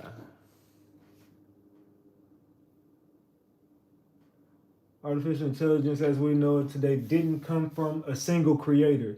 It was shaped over decades of contributions from scientists, engineers, and visionaries all over the world. The roots of AI go all the way back to the 1950s when people like Alan Whoever and John McCarty and Marvin Minsky started laying down the theoretical groundwork. McCarthy even coined the term artificial intelligence in 1956 at a pivotal conference at Dartmouth College, which many consider to be the birth of the field. Since then, tech companies, research institutions, and open source communities have played a role in its evolution. Complete bullshit. Complete bullshit right there. They fucking lying. You could tell they lying too. Them dudes didn't create no damn AI. Oh, it came from a bunch of scientists all over the world. No, it didn't. They can't even control the shit. To this very day, they can't control it. It's out of their control. They got the artificial intelligence by trading. Now, allegedly, what they traded was past the ice wall. We own some stuff, another land, another Earth, another super Earth, whatever you want to call it. When things go to hell here, a lot of people was gonna go over there. We don't know about the shit yet, but this is past the ice wall allegedly. But we gave a lot of this space to them. Once them portals got opened and you start to see them come over here. Fast forward, you start to see stuff come out that ocean now, go into the sky, start spying on military bases. Now you're looking at, who the fuck was that? Oh, those were just hobbyists. No, it wasn't. That was them. People you traded, and they were able to come back here freely now and be, I don't know if they skinwalkers or what the hell they are. I just know that these people are not of us and they ain't human, and they got the intelligence and we can't stop them, and y'all know we can't stop them. And I think a lot of the stuff that's going on is them fucking with us. But I could be wrong about everything. I don't think I am. I don't think I'm wrong about none of this shit. I think that I'm very much on point. I think you traded some of that land to them so they can come over here and start living. And I think that now all of a sudden we're starting to witness a bunch of crazy ass events. And I think that's them fucking with us. That's honestly what I think. I think that is them fucking with us. But again, your boy Big Ratchet could be wrong. What do y'all think in the chat, man? What y'all think? Said they are not human. They took the bite out of the apple. Said, don't forget the China balloon. Facts. They got a fake sun out there. Yo, Paul, will I get banned if I disagree in the chat? No, you will not get banned. Just be respectful. They said, humans program AI. They said, Paul, be careful with those digits, gang. You might open them. Oh, shit. What y'all got going on in this chat? Said, somewhere out in the universe. Said, they need to stay over there. They said, you on point. Like the Air India crash. All right, just asking. Now you good, man. You can disagree. I'm not here for everybody to agree with me. I'm just here to give my truth out and the facts that I present. And if you don't agree with it, so be it. It's all good. I mean, we can respectfully disagree with each other. It's all love. It's all love and support in this chat, man. We cool over here. We be doing our thing over here every night. Make sure, if you're not subscribed to the channel, make sure you subscribe to the channel today.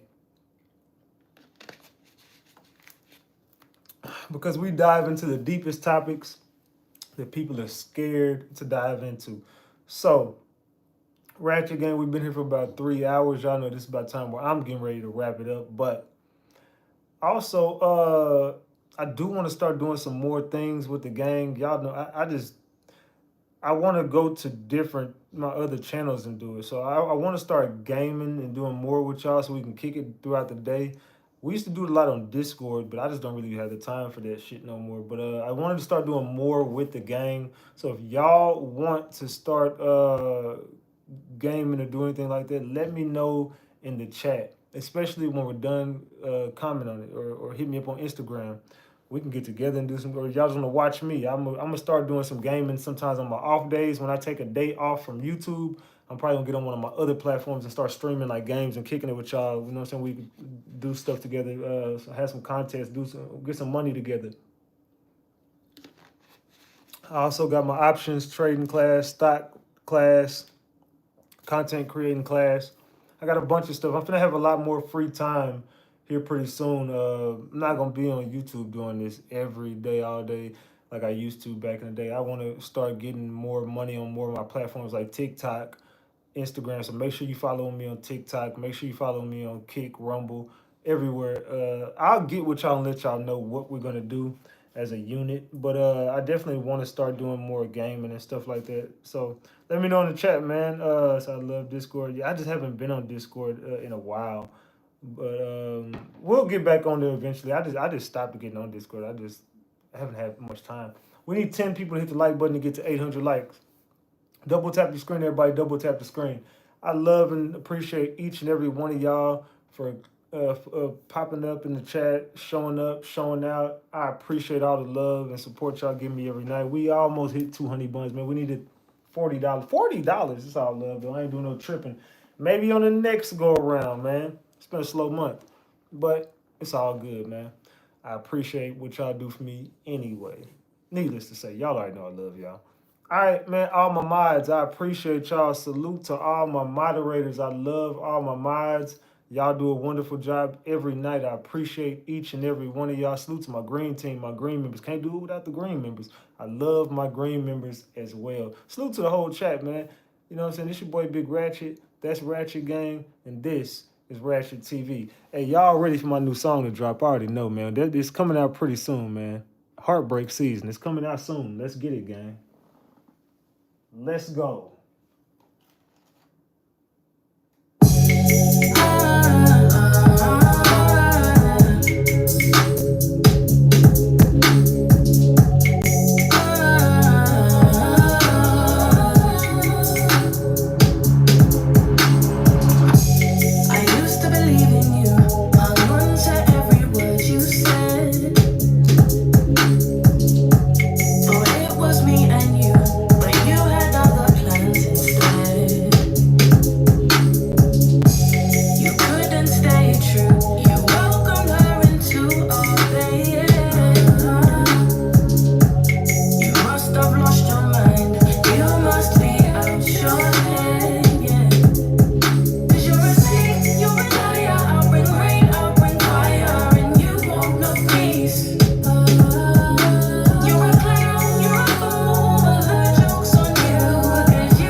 Get the likes up in the chat, man. We finna get up out of here, man. Let's run that back one more time. We finna get up out of here. Salute for the One Piece Dundada. Let's go.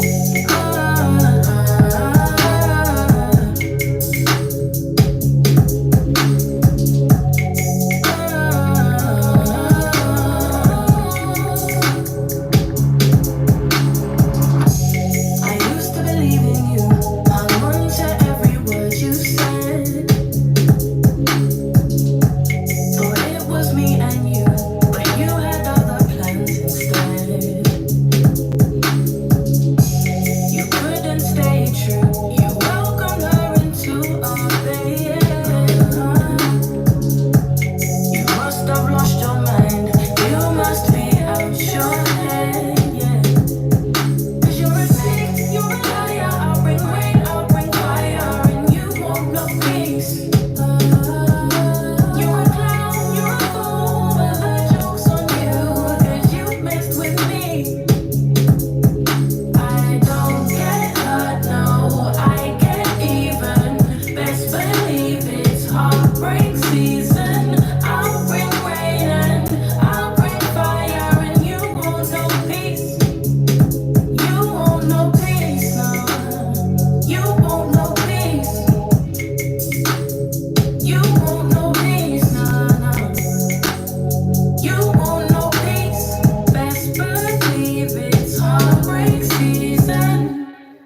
That's going on the Ratchet Gang album. It'll be out real motherfucking soon, man. Salute, salute. Hey, Leash just threw up the 20-piece. Salute to Leash with the 20-piece. We hit up to 183. I ain't mad at that at all. We were 17 away from 2 honey buns. We almost got it. Salute to Leash. I appreciate that, gang. Salute, salute, salute.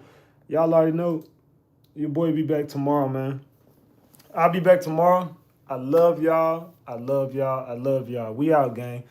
We got some replay value on this. Salute to the gang. I'm out, man. It's your boy Big Ratchet. My dog's gonna bark when I say talking about watch. This your boy Big Ratchet. That's Ratchet Gang. And this is RatchetTV. I'm out, gang. Tone bite! Oh, they didn't bark this time. They must be already awake. All right, well, salute, man. I'm gone. I'm gonna go get my dogs, man. I gotta go. I'm out, y'all.